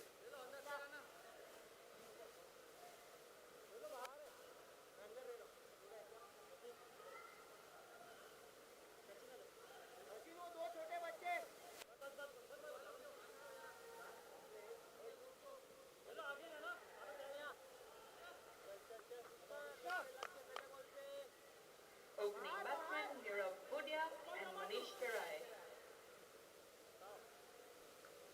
Bowling the first over, Pushkar Sharma.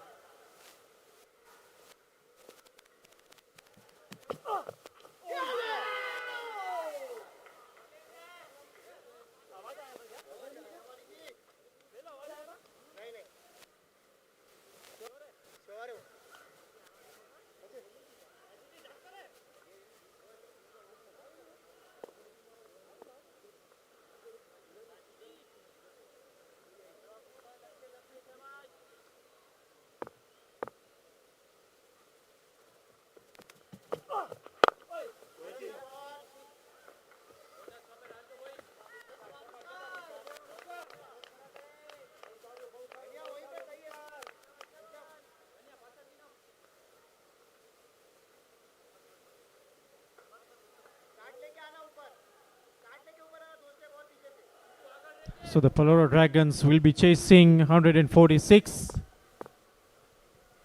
So far only one run from Manish.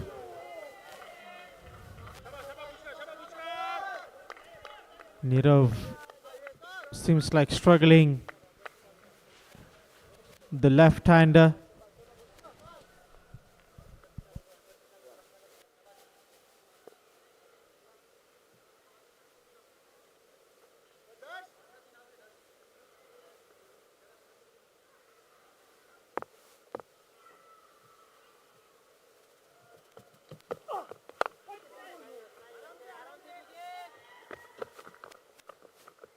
Getting the outside edge.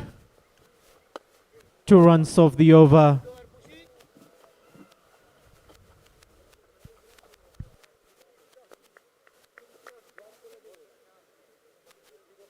the end of the first over, PALORA Dragons on 2 runs for no loss.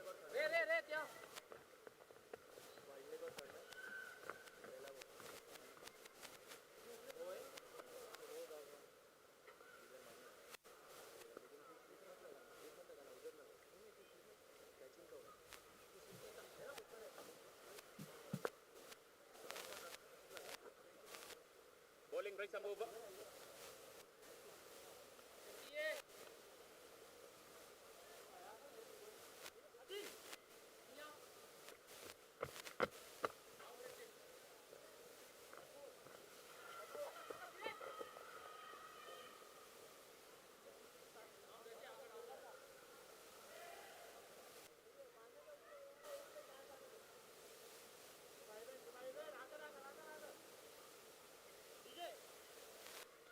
So the second over will be bowled by Hiren Kerai. Bowling the next over, Hiren Kerai.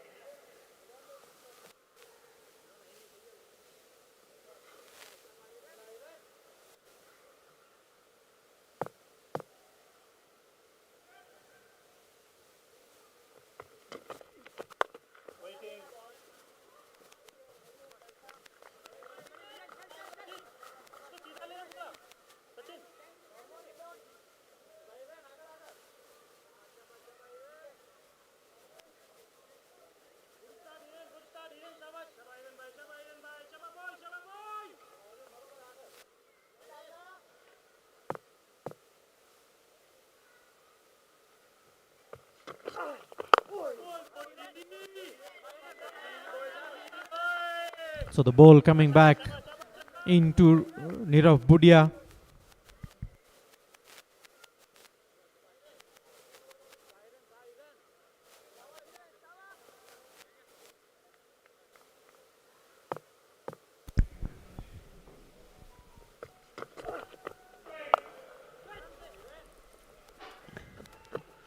Well timed.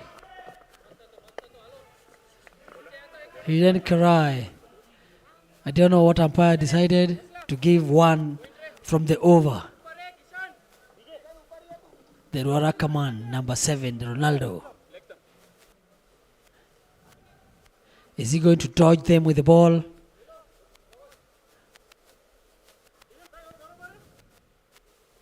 Or the big man,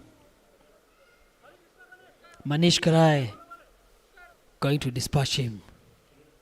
So,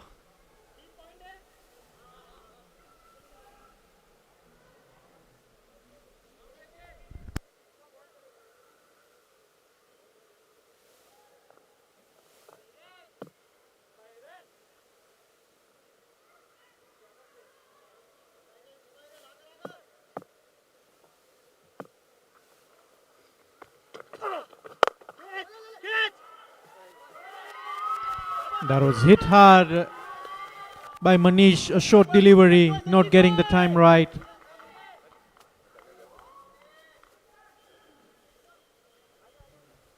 And end of the day,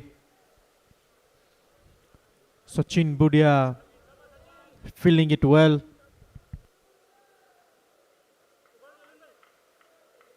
that's we always call him, fantastic captain. Showing from the front.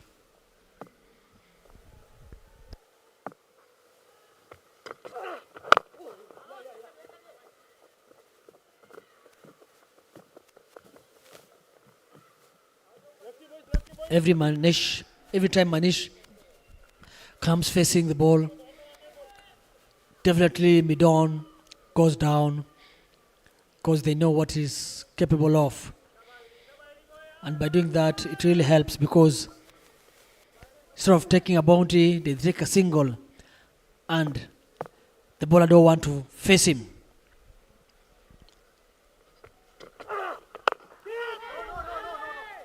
That is catch, but no. Get a single from that. I think Hiren could have gone with the follow through to take that. Couldn't be very much far away, but the effort could have put a lot of pressure on the batsman as well. Fitness level. That is the only way. If the level is down, you'll end up just watching the ball dropping next to you and the batsman survives.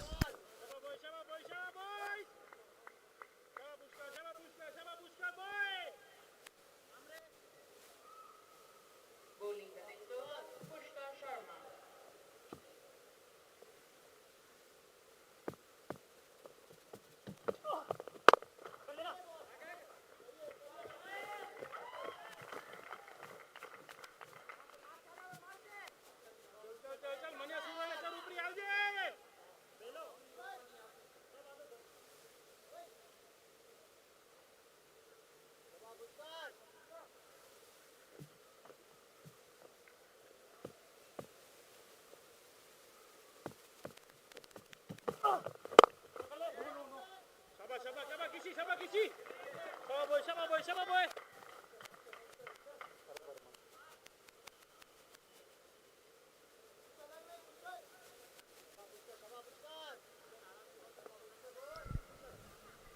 The way Manish is throwing his bat towards the ball and suspecting this ball could be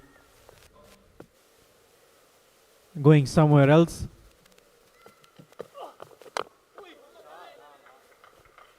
Not getting the time right. Closing the face of the bat very early.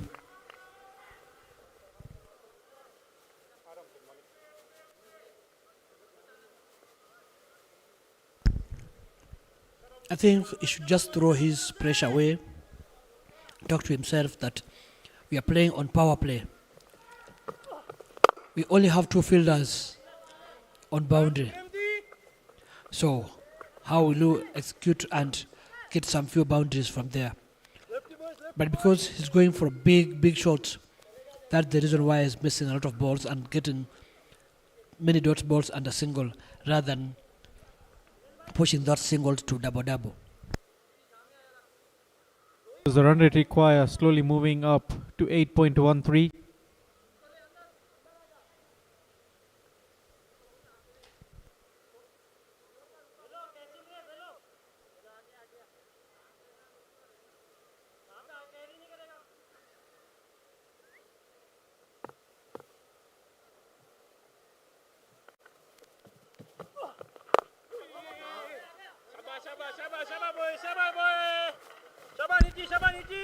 I think Pushkar has mastered both batters, how they're swinging the bat.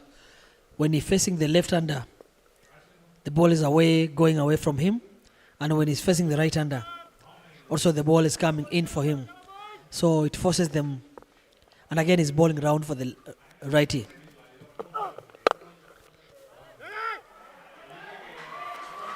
That is the first boundary from this second pair. Nirav Budia opening his account with a lovely cover drive, getting that boundary.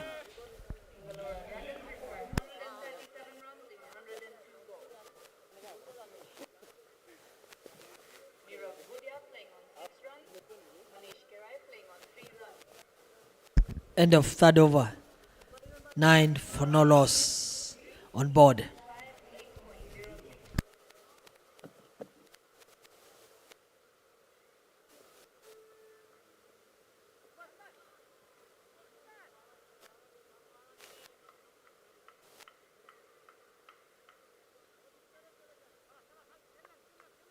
Bowling the next over, Hiren Kerai.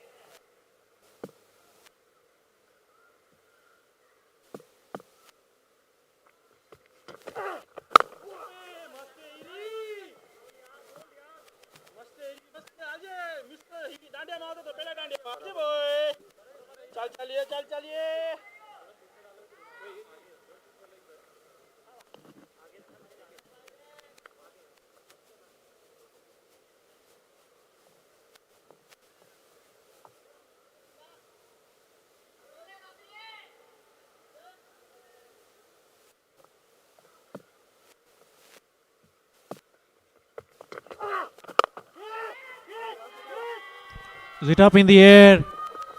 3 fielders missing a catch.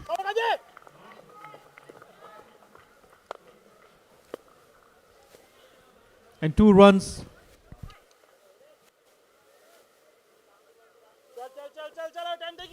I think Manish will not have more patience since the score is only 11 after 3.2. At least one of the batsmen will have to execute something out here.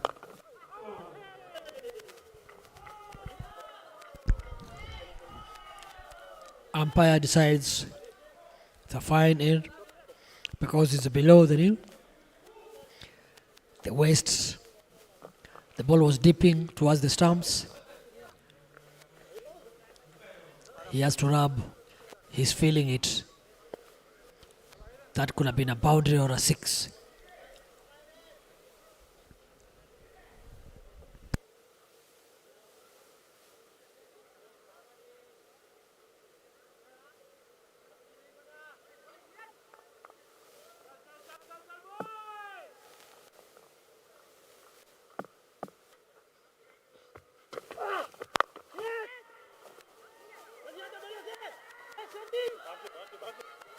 This time round, getting the power hit towards the offside and a welcome boundary to Manish Kerai.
Messi boy.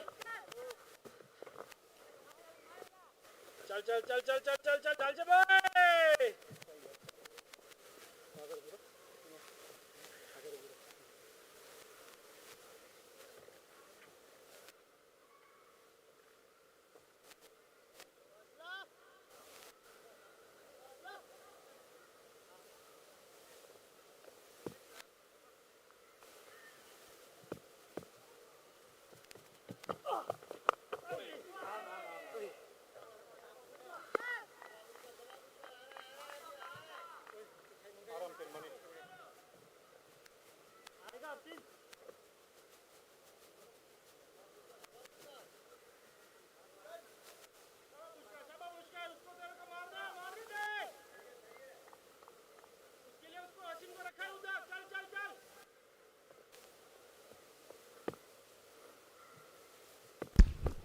Pushkar bowling his third over and really doing so good. Lefty. Only nine runs considered in 2.3 overs he has bowled. He has actually pinned down Manish Karai, and the way we all know about Karai when he's going on the power play, he's the man who changes everything.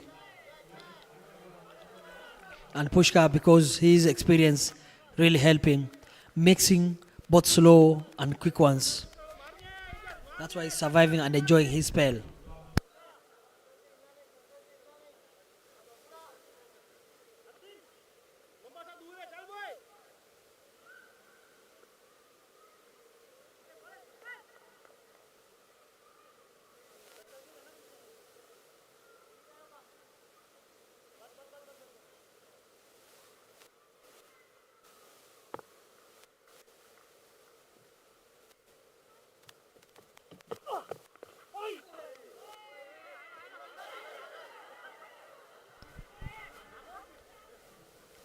So Pushkar using the rolling fingers, bowling a leg spin, and the wicket keeper had no idea where the ball had gone to.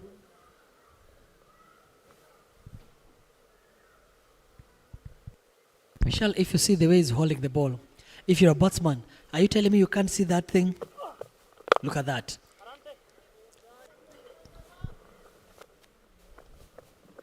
I think it's easy to judge since he's not that pacey bowler. If the ball is coming with the wrong run-up, that is when it becomes very much difficult to judge. But this kind of leg spin is easy to judge.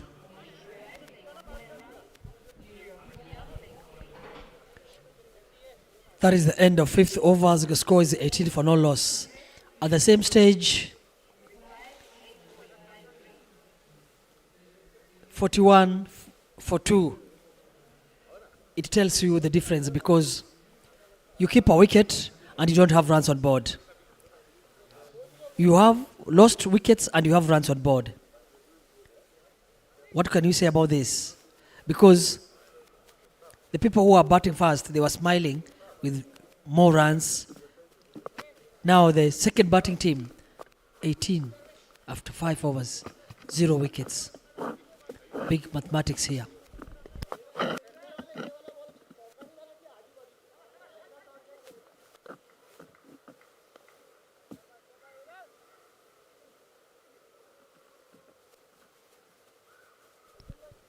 Still 1 over left for the power play.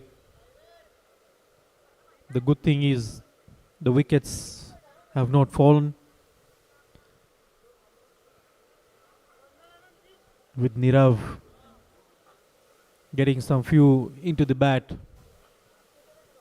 will also make an advantage to the team PALORA Dragons.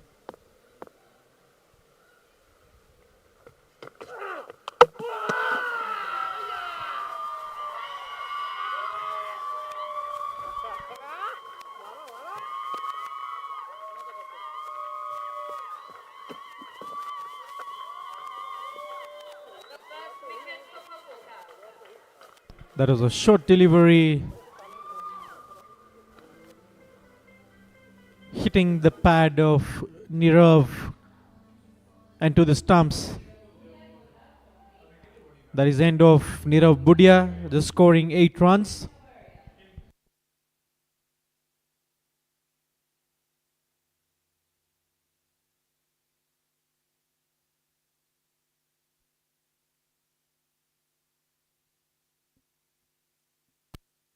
Hiran Kabaria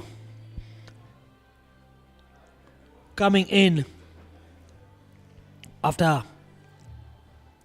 PD just lost their first wicket. As we were speaking earlier with the 5 overs comparison, 18 and 42 is quite a big margin and a big difference. For me, why should you keep wickets when you have less runs on board? You'd rather have runs, few wickets out, and the run rate at a bay. Hope the PD team will have a different thinking the animation and having a talk about how to chase, because 128 in 89 balls is not a huge task at the rate of 8.65. That's a flick and a boundary.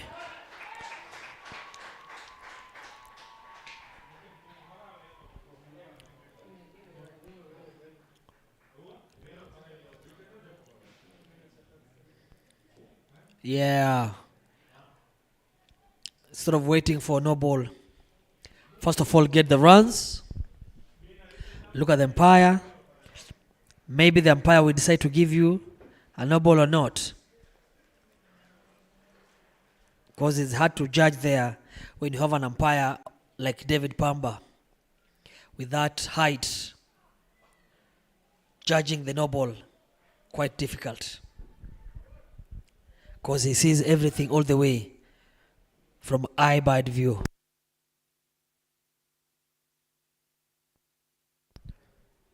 David, what do you think the intention that has come in from Hiren? Is he planning to take on the bowlers or just try and play with Manish?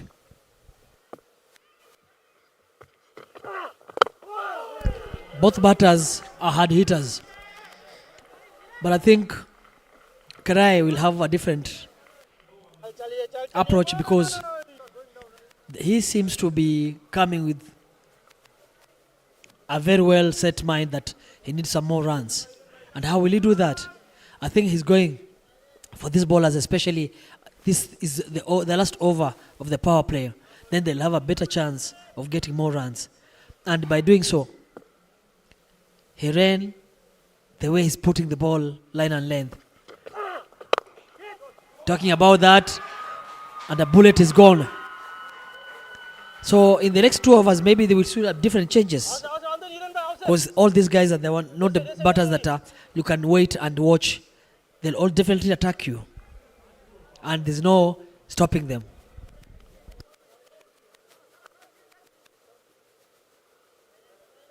The powerful hit by Manish Karai, making use of the pace.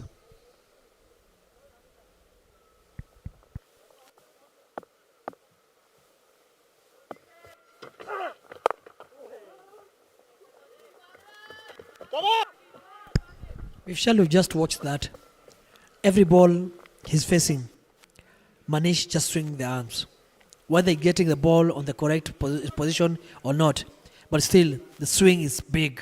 So if he happens to connect, then that's it. And also the power that Manish has, and the bat coming over the shoulders. Definitely it's going to come a hard hit from Manish. The same applies to Huen Kabaria as well. The backlift, the height, also strong enough.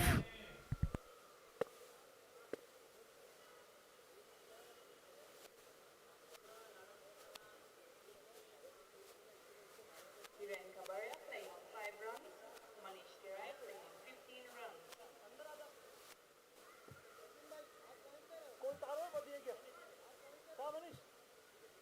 Bowling the next over, Pushkar Sharma. So Pushkar Sharma coming to bowl his last over.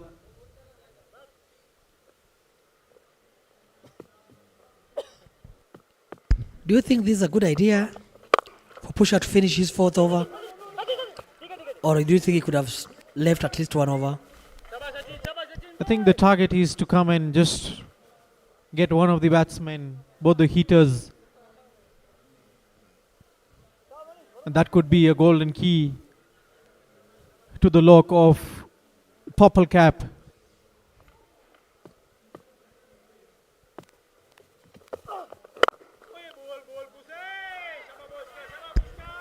He has really learned on how to bowl to Manish, because Manish is not a batsman who always give dot balls.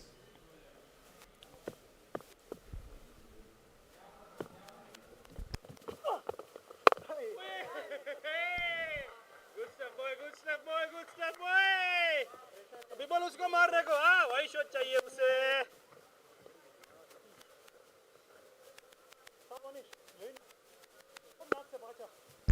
If you happen to bowl that particular kind of ball and you don't get the line and length well, a good batsman enjoys himself sending. What a delivery. And I think that's the reason why Pushkar decided to come and bowl his 4th over, so that he can finish it so brilliantly and keep the batting team chasing with big trouble. So far, 3.4, only 10 runs given.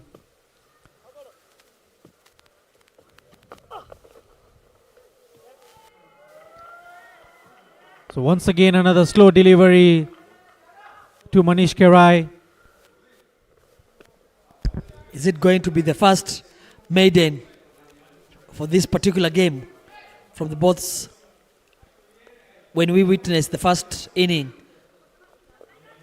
none of the bowlers managed to get a maiden. Pushkar might be the first person. Time will tell.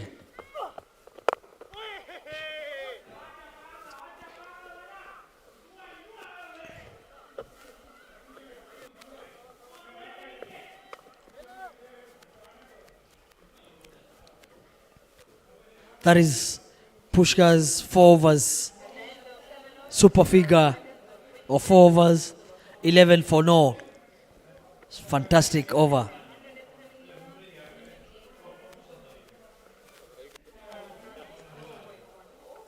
His clubmate Nitish, also from Ruaraka Sports Club, taking over from the other end, hoping to continue where his senior Pushkar left.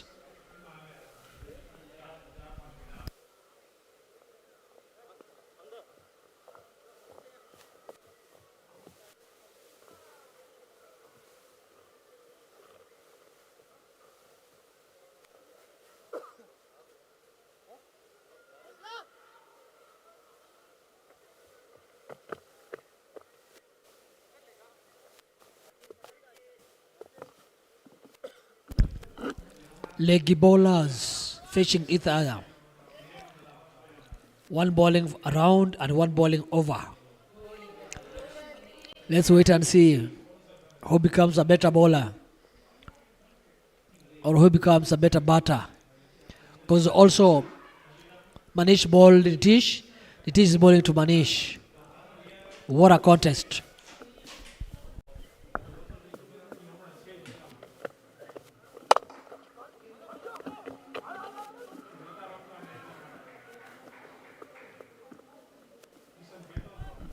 Not a bad start. That single brings Hiren Kabaria on strike.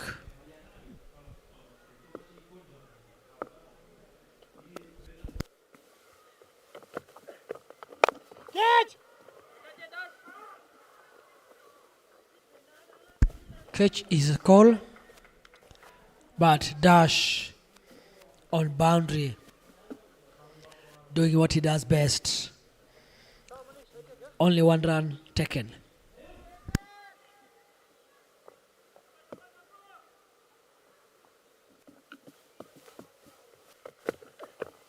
Hey!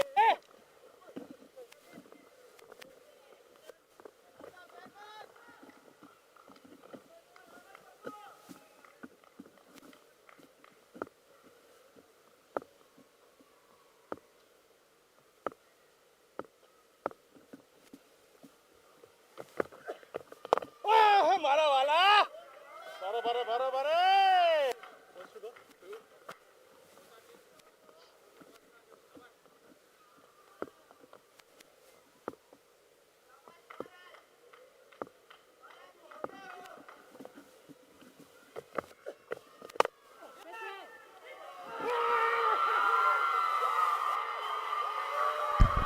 We call him Balose. Balose is a man. For me, I can rate him as a monkey of the side. He throws himself and makes the team enjoy so much. Watching it slowly by slowly. Clubmate Nitish, a bowler. Balose, what a catch. It might be one of the best catches so far we've seen. That's a blunder from Jinke Baloshe to dismiss the hard hitter Hiren Kabaria.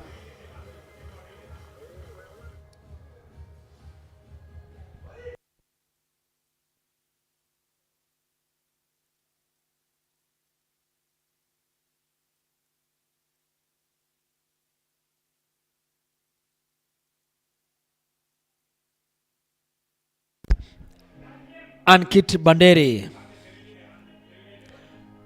coming in, meeting his fellow clubmate Manish Korai.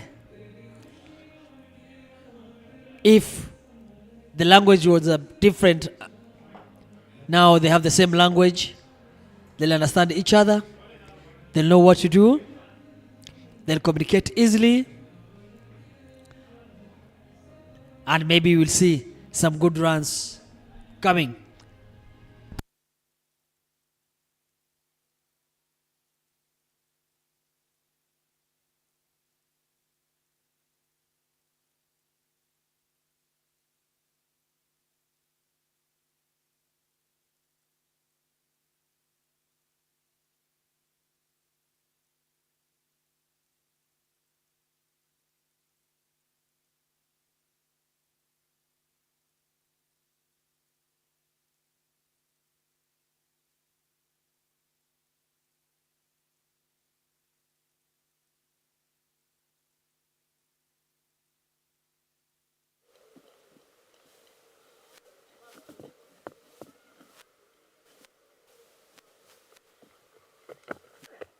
Boy!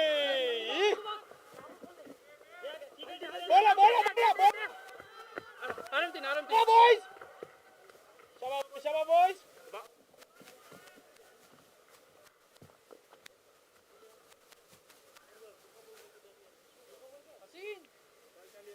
Gori wants to stand strike. Come on, boys!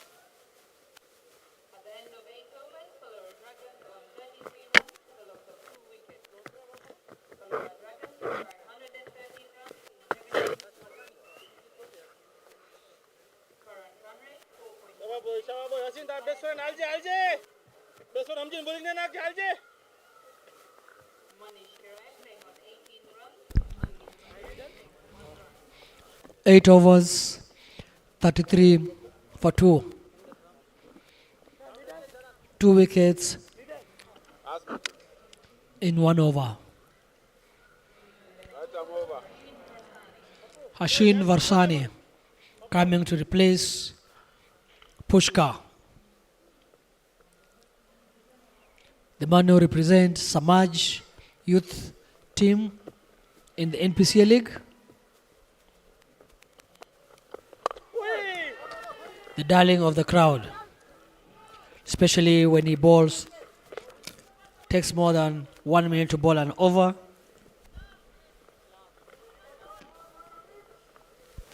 Sabar talit. Bowling boy. Taruh. Malam.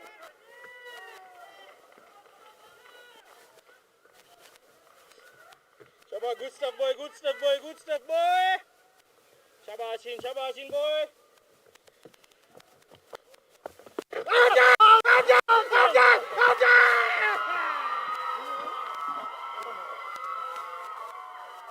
Another wicket for Purple Cap.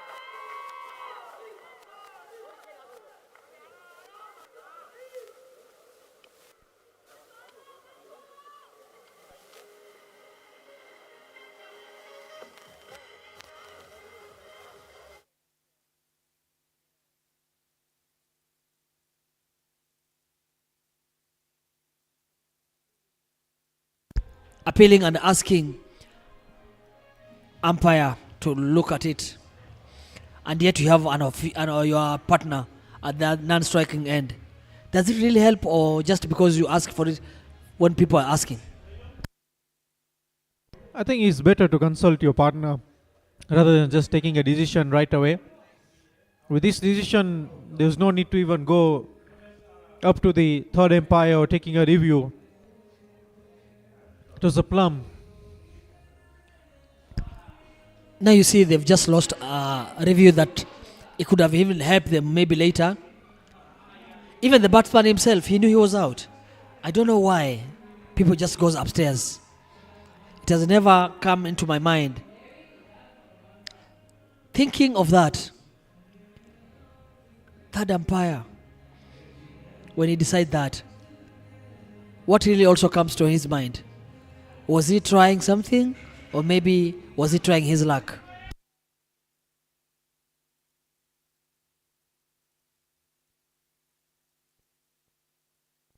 So the captain himself walking down at the crease.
Lucas all the way from the word go with a boundary.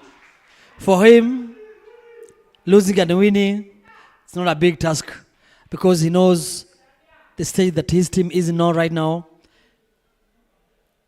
They need runs. Whether you like it or not, it's a big task for him. Him being a captain, he has to play the way it's supposed to be. But Harshin, his clubmate, he knows what to do. He can't give Lucas chance to free his arms. But he just opened his account already of 4-1.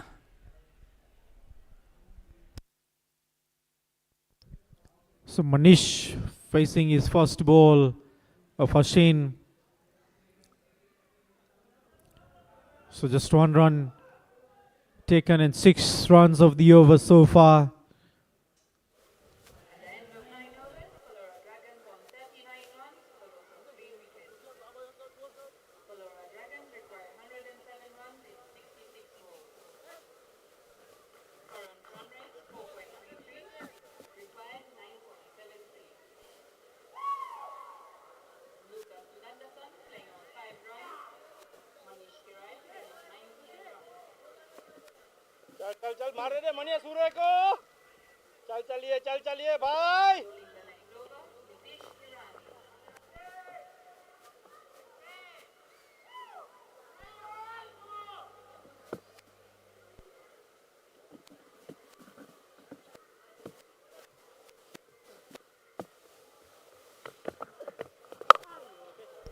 That's a huge hit by Manish out of the park.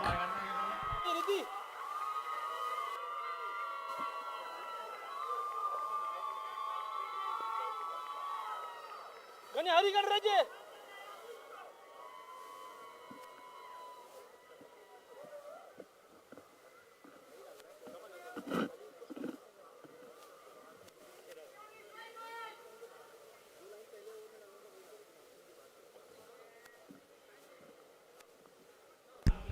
If you see experienced Goche coming in, just helping, because the experience that he has, it's very important, crucial, telling this, his 2 batters, one of you, if he clicks, then the game is ours. If one of you gets out in between the 2 overs, then you have trouble.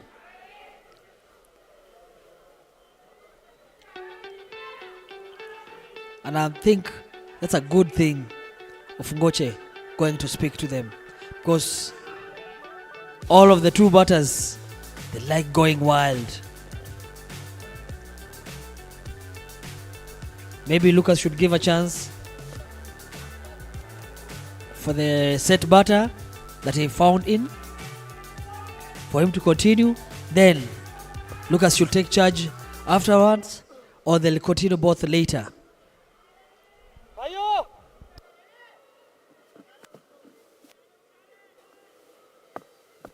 That was a big 6.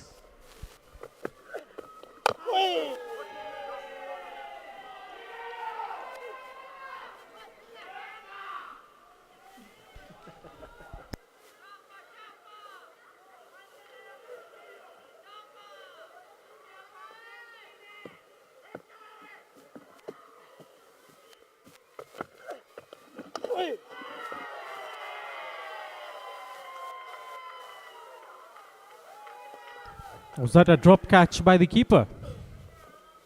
Looks like, but again, it's just because after coming from smacked a big 6, then 2 dot balls. Batsman is on top.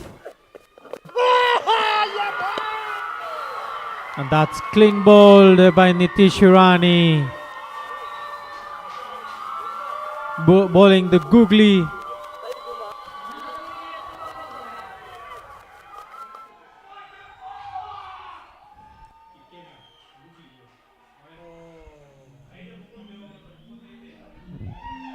Clever bowlers sometimes do damages batter's brain. My batsman was waiting for a leggy. What a sharp googly. Just came in. He didn't even have time to read it. Earlier, I heard from the dugout, you've smacked a 6, that is the first and last. And he has really paid the same story.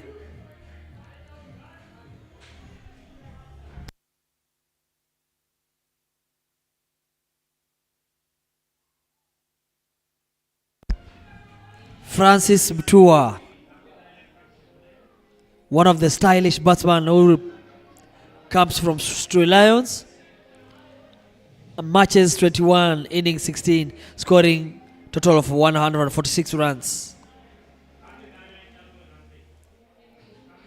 Will Francis Mtua help his captain Lucas to secure a big win, or This is the last game. If they lose, they won't qualify.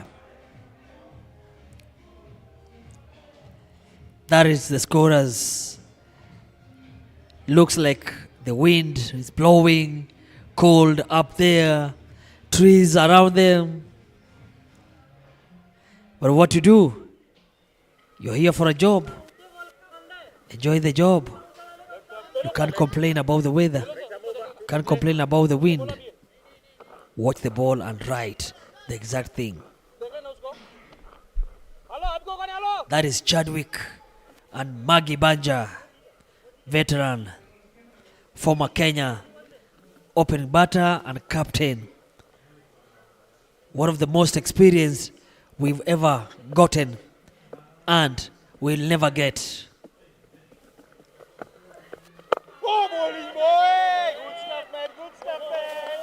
Chadwick, the best handwriting we've ever faced when it comes to scoring category. Both of them, they have the big knowledge of this game.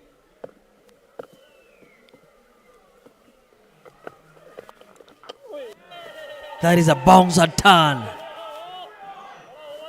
Well ball, Nitish. Just coming from that big humiliation with a big one. And you maintain to ball 5 dot balls with a wicket. Super bowling.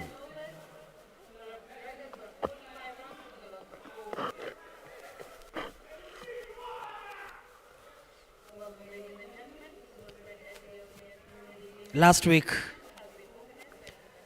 Lucas, the captain of PD, they were playing a local league versus Swambiwapa, one of the finest team around. He marked big sixes. He scored 58 runs just in 30 balls and helped his team to win and get very vital points. And managing to beat Swambiwapa second time in a row. The incoming batsman, captain himself, Sachin Budia, number 10.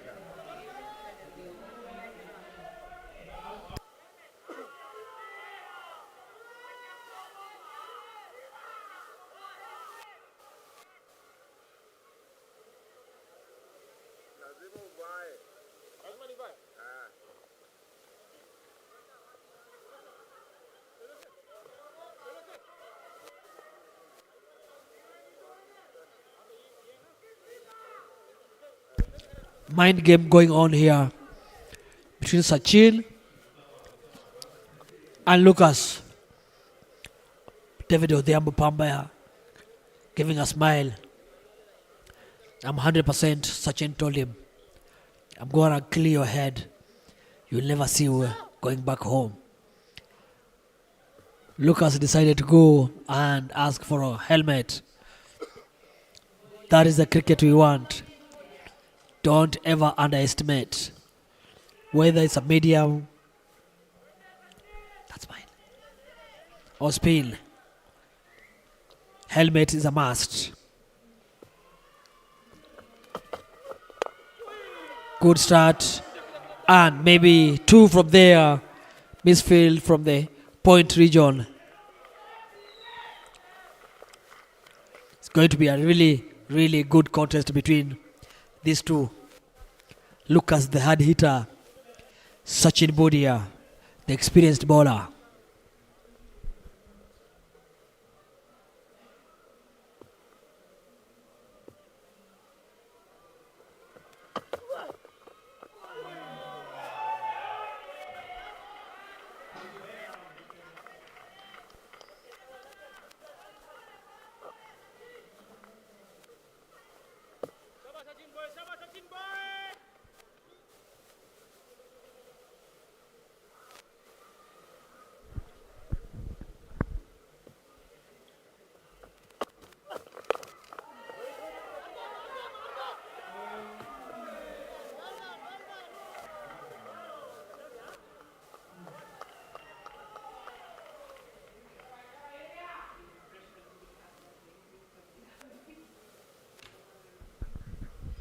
If you check the comparison of the both teams,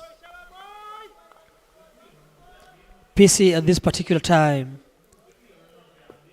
they were on 73 for the loss of 2 wickets.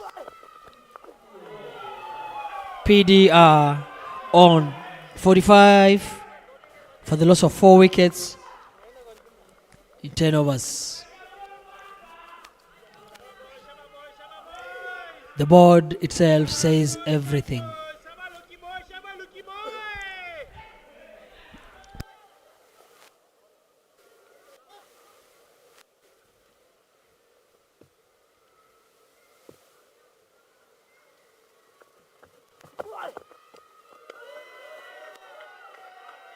Definitely, umpire will never wait for that. Wide and one. Look at those arms, wide open. Make him test his own medicine. Come on, boys.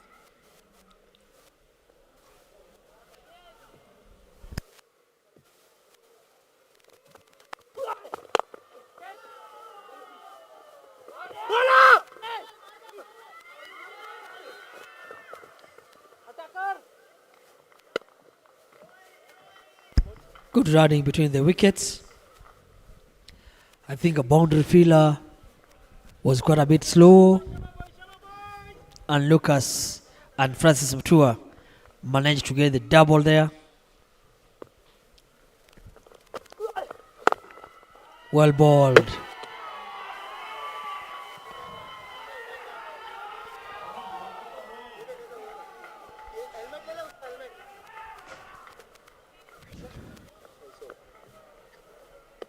Lucas is never shaken from that. Captain Fantastic, both facing each other and giving one thumbs up, asking him, what are you doing? I did what I'm supposed to.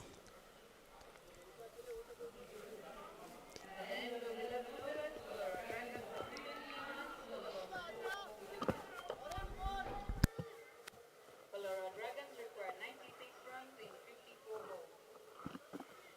Current run rate 4.55, required 10.67.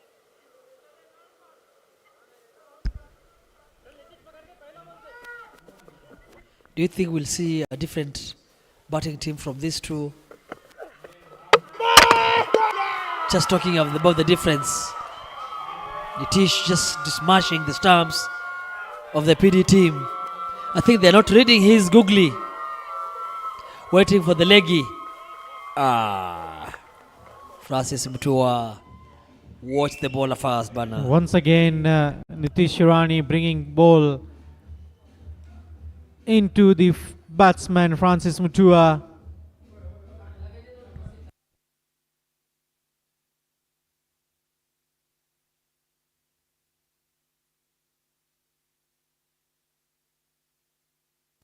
I was just about to ask you, Lucas and Francis, will they bring the win home, or they're going to do mistakes of mistiming the ball? Even before I finish talking, Nitish has done the damage already. Do you think the team is going to have the lowest score, or they're going to improve from where they are right now? I think with Lucas, they'll try and go ahead of whatever is required.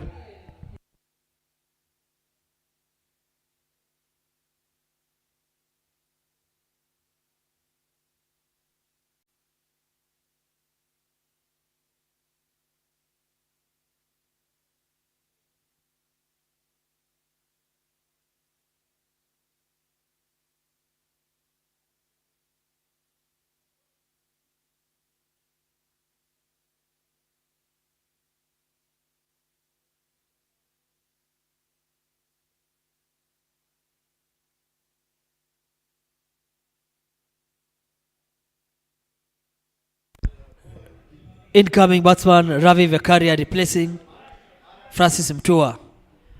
Ravi turns for Samaj Youth League team in NPCA and is one of my favorite batsmen I would like to watch He has fine shots and he can hit big ones. Ravi, the darling of the crowd.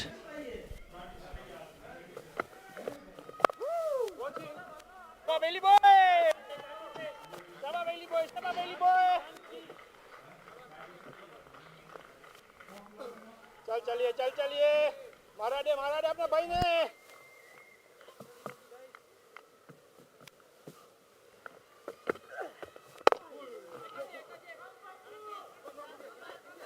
Prem ji come on boys look on strike boys let me see a big one boys let me see a big one over here come on boys चल चलिए give one looky come on boys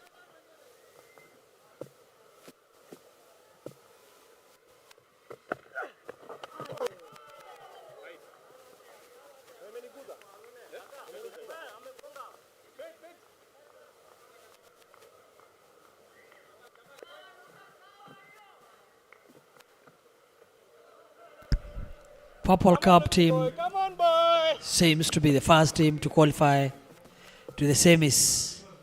If they happen to find this or get this win today,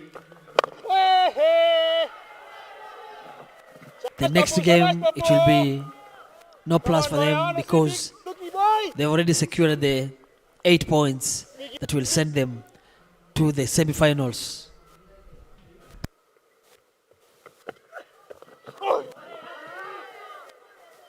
That is a big swing and there's no way a keeper can put an eye on that ball because the swing itself says everything. So once again, a googly bowled by Nitish. Just between the bat and the pad, the keeper not getting right.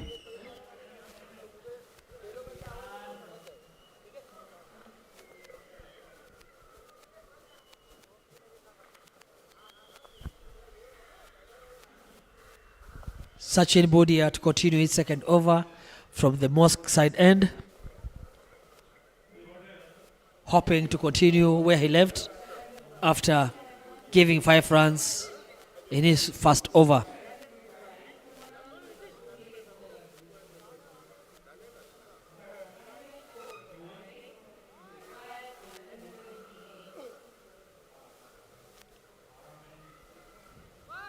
Huge task. 91 in 48 balls. But for me, 2 overs can bring back the glory from this team. If Lucas happen to do what he does best, then we'll see a different team. But he needs a big support from his partners.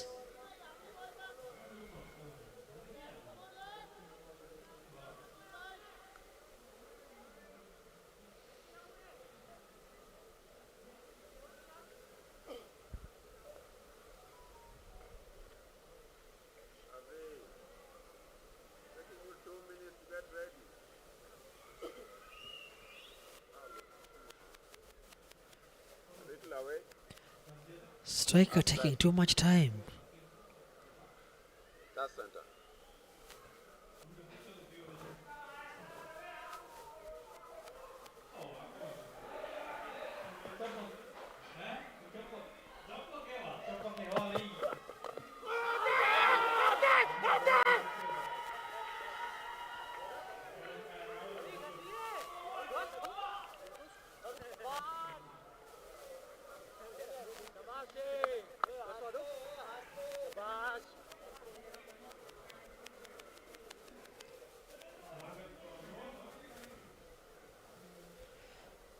There's no way that could have been an LB Sachin.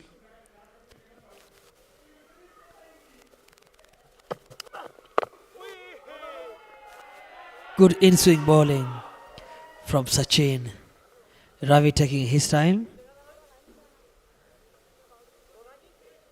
Run rate still piling.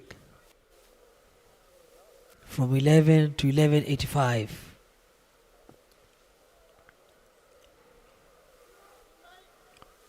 At this stage, every dot you give pushes. You run it as high as that.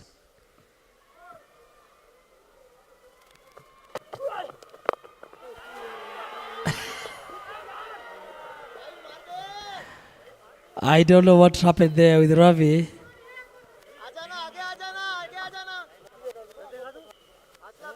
Dancing Lingala music.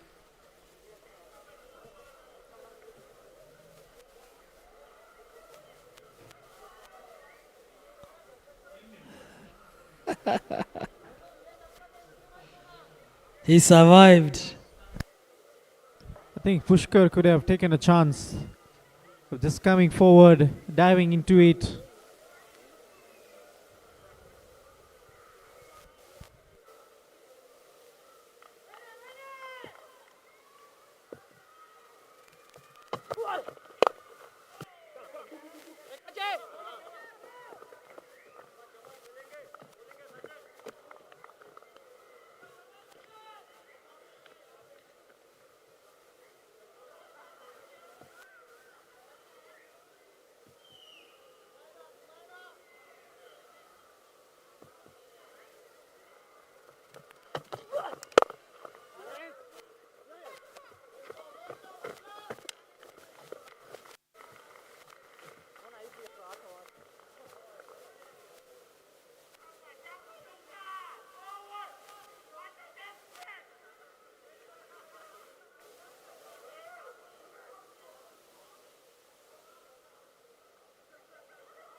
That is up in the air. And Pushkar Sharma grabs.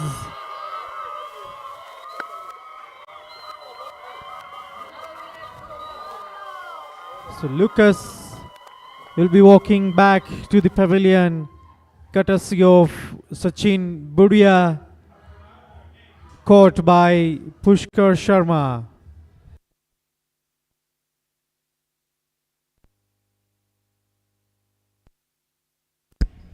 That was an off-break style of bowling. Lucas didn't pick the ball well with the bounce of the ball. And then Lucas being dismissed and back to the pavilion. Lovely catch.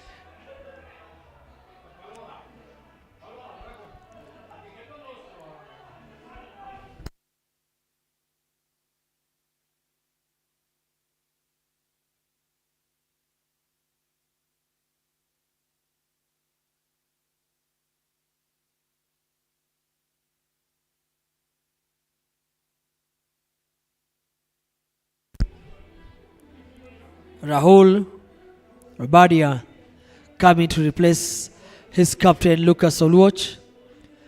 Rahul has been batting top order, but of late he has changed back to number 6. I don't know what made him do that. Maybe is that a strategy of saving the team?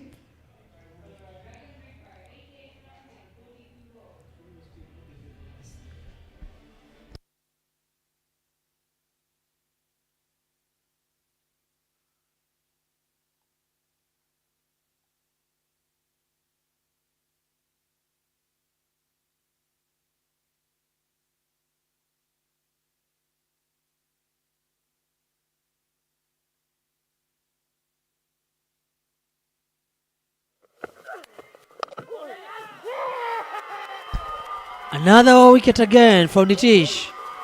Smiling face and a simple one for Pushkar. Just taken a second catch. Oh, well judged.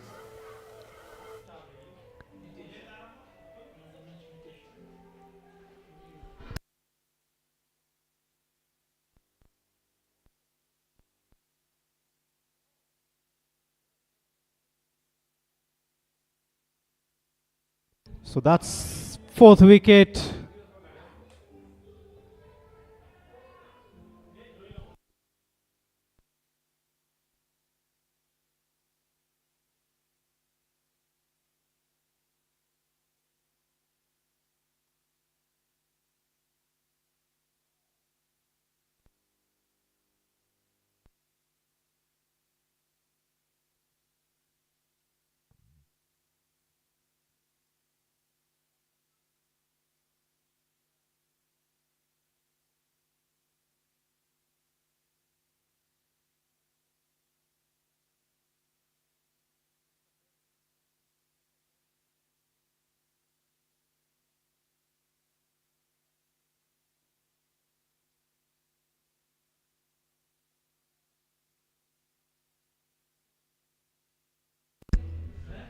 Hemang Ruda, the wicket keeper of the sides, and turn for Kachlewa Samaj Youth League team, comes in at number 7.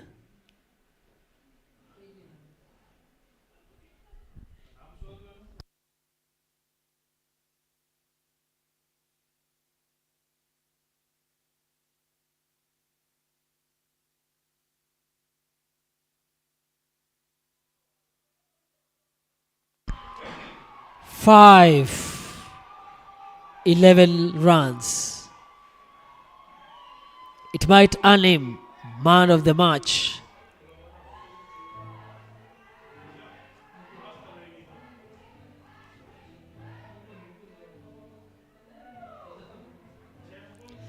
Is he going to be among the top bowlers of the side, or oh yes, lovely ball.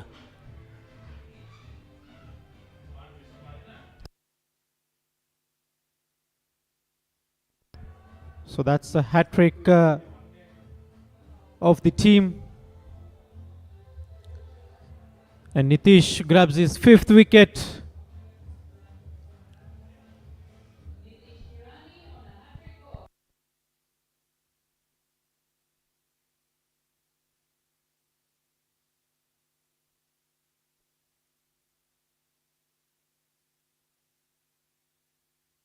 Actually, Nitish has bowled so brilliantly spell. He's not allowing the batsman to swing, putting everything on the stumps and forcing you to play. If you happen to play a wrong line, you're gone. If you happen to play cross, clean bowled. So he has brilliantly marked his territory when it comes to leg break bowling, because he's mixing everything and none of the batters are reading his googlies.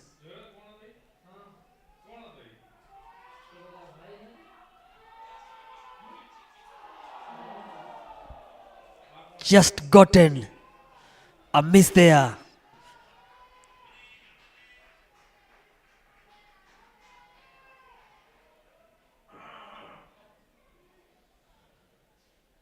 Was that a nick or just a drop ball?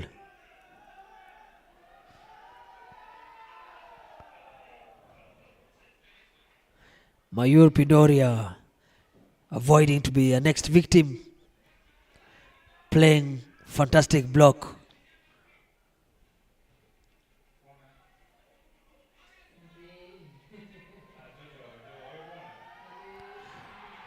Huge appeal, and umpire is asked to go upstairs. Charles Kariuki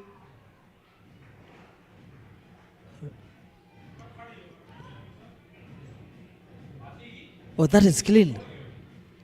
I think he contacted his partner.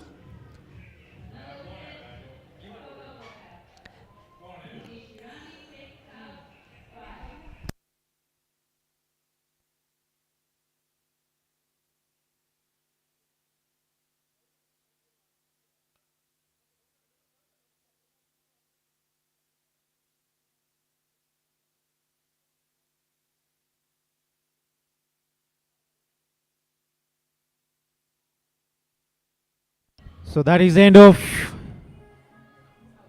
Mayur Pindoria. Harish Rabadia, the last man, walks in.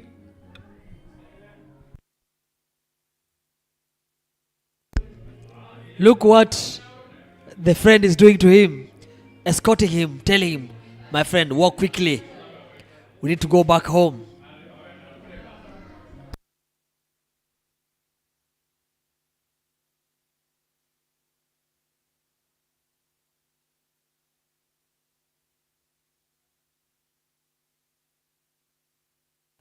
I love that. Lovely gesture.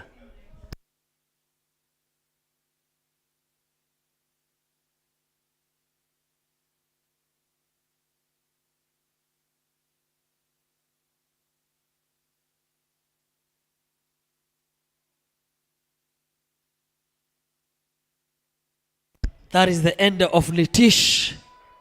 Lovely spell of 4 overs, 6 runs, 11 runs, 6 wickets. Super bowling Nitish. It's the first best figures because Raj Budia was the one leading with 5 wickets. Now it's Nitish Irani who has taken over, who will break the record. I wish I was still playing. I could have done something.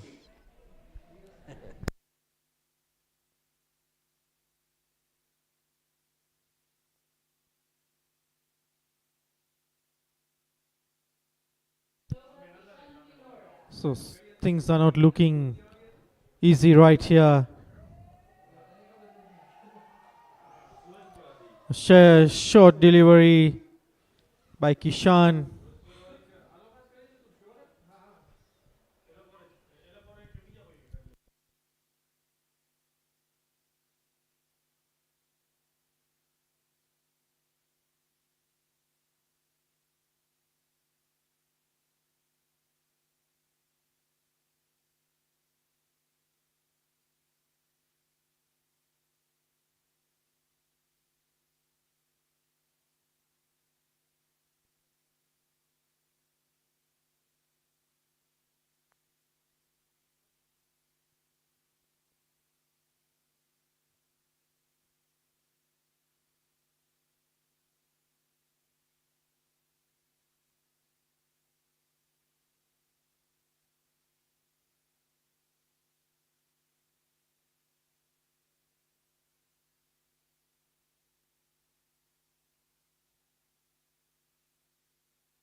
No ball called.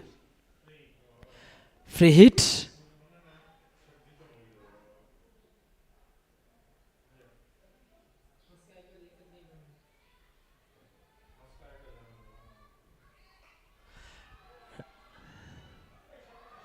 Rahul decides to go big.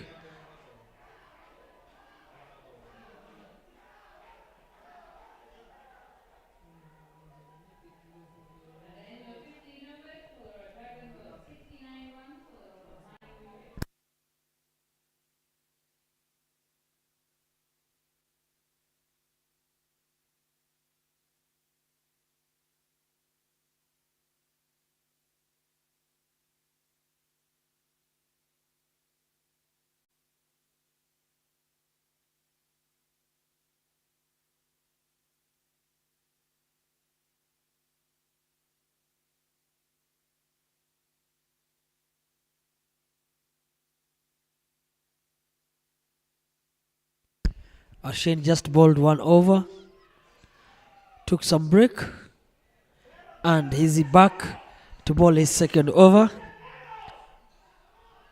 Gave 6 runs and gotten 1 wicket.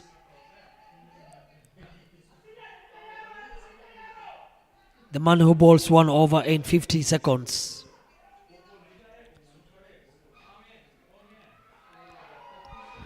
He's still trying to bowl, hitting into wickets, bowling quick to Harish Rabadia.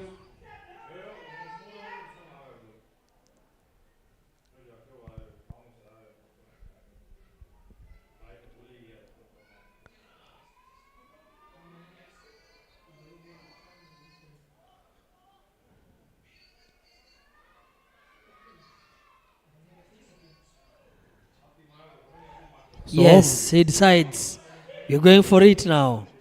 We have nothing to lose.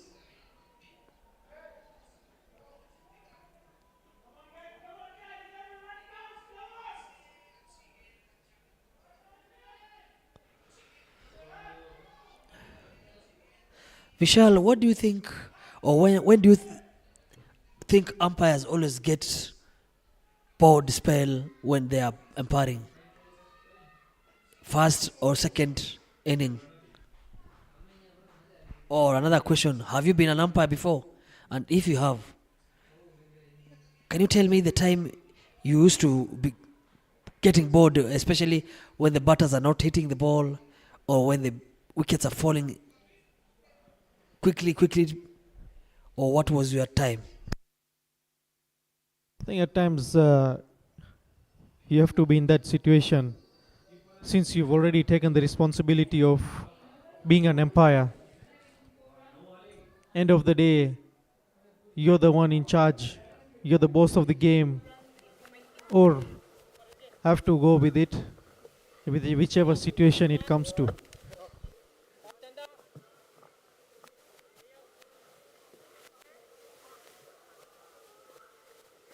A team batting second, chasing like a total of 200, and they are on 30 for 9, and the last player is not getting out. You wonder, the umpires start thinking, we've just witnessed, you could have saved even an hour, but now you find the last player batting for that particular hour. What do you do?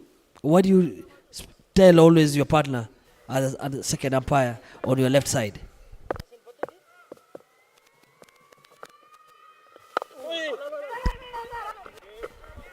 It's like you have to go with the mindset. Since you know you have already gone to do the umpiring for 40 overs, let's say that is an example of T20. It's obviously you have to put something in your mind that no, I have to go and officiate 40 overs, stay there. In whichever situation is, you've taken that task already.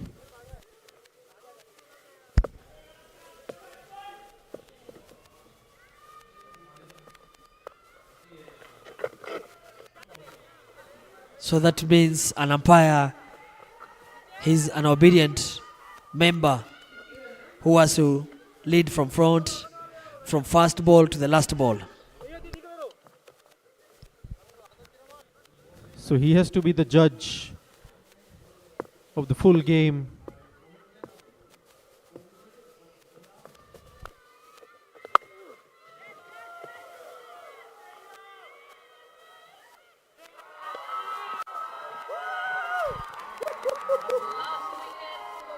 So that's the end of Harish, the last man, and PALORA Dragons all out on 77.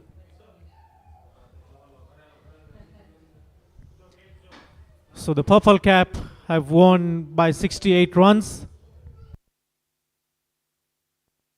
courtesy of Nitish Shirani taking 6-wicket haul.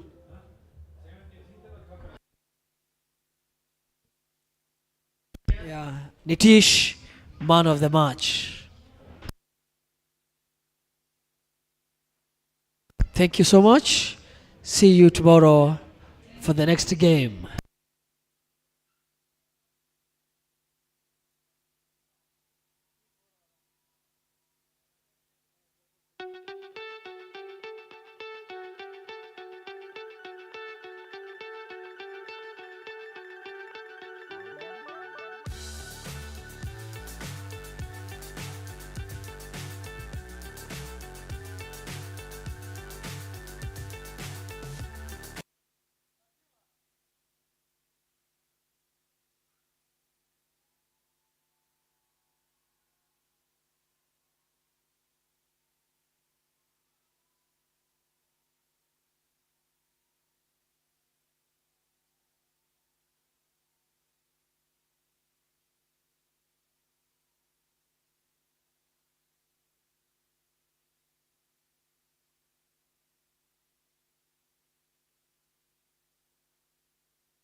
Thank you, ladies and gentlemen. May I request Dhruv Buva to present the Man of the Match Award. Man of the Match Award goes to Nitish Hirani.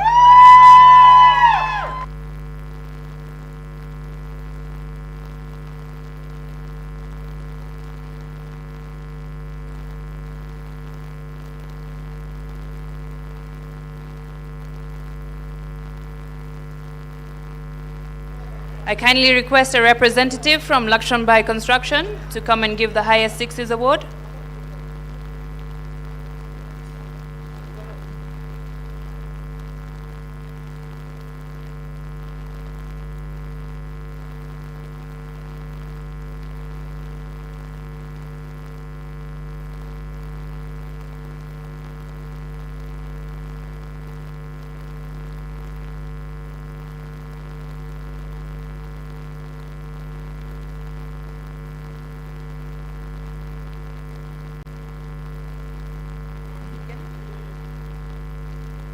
Request Mansukh Bhai Hirani to come and give the highest sixes award. Highest number of sixes goes to Sachin Budia.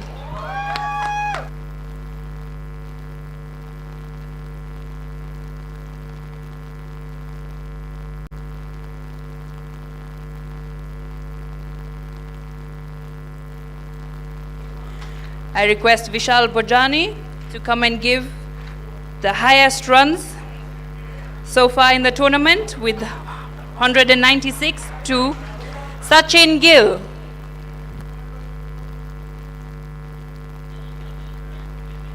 The orange cap goes to Sachin Gill.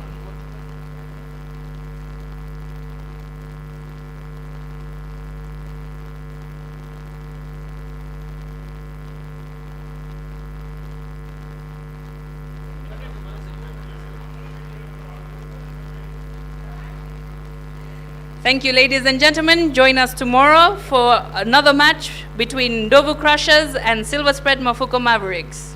Good night.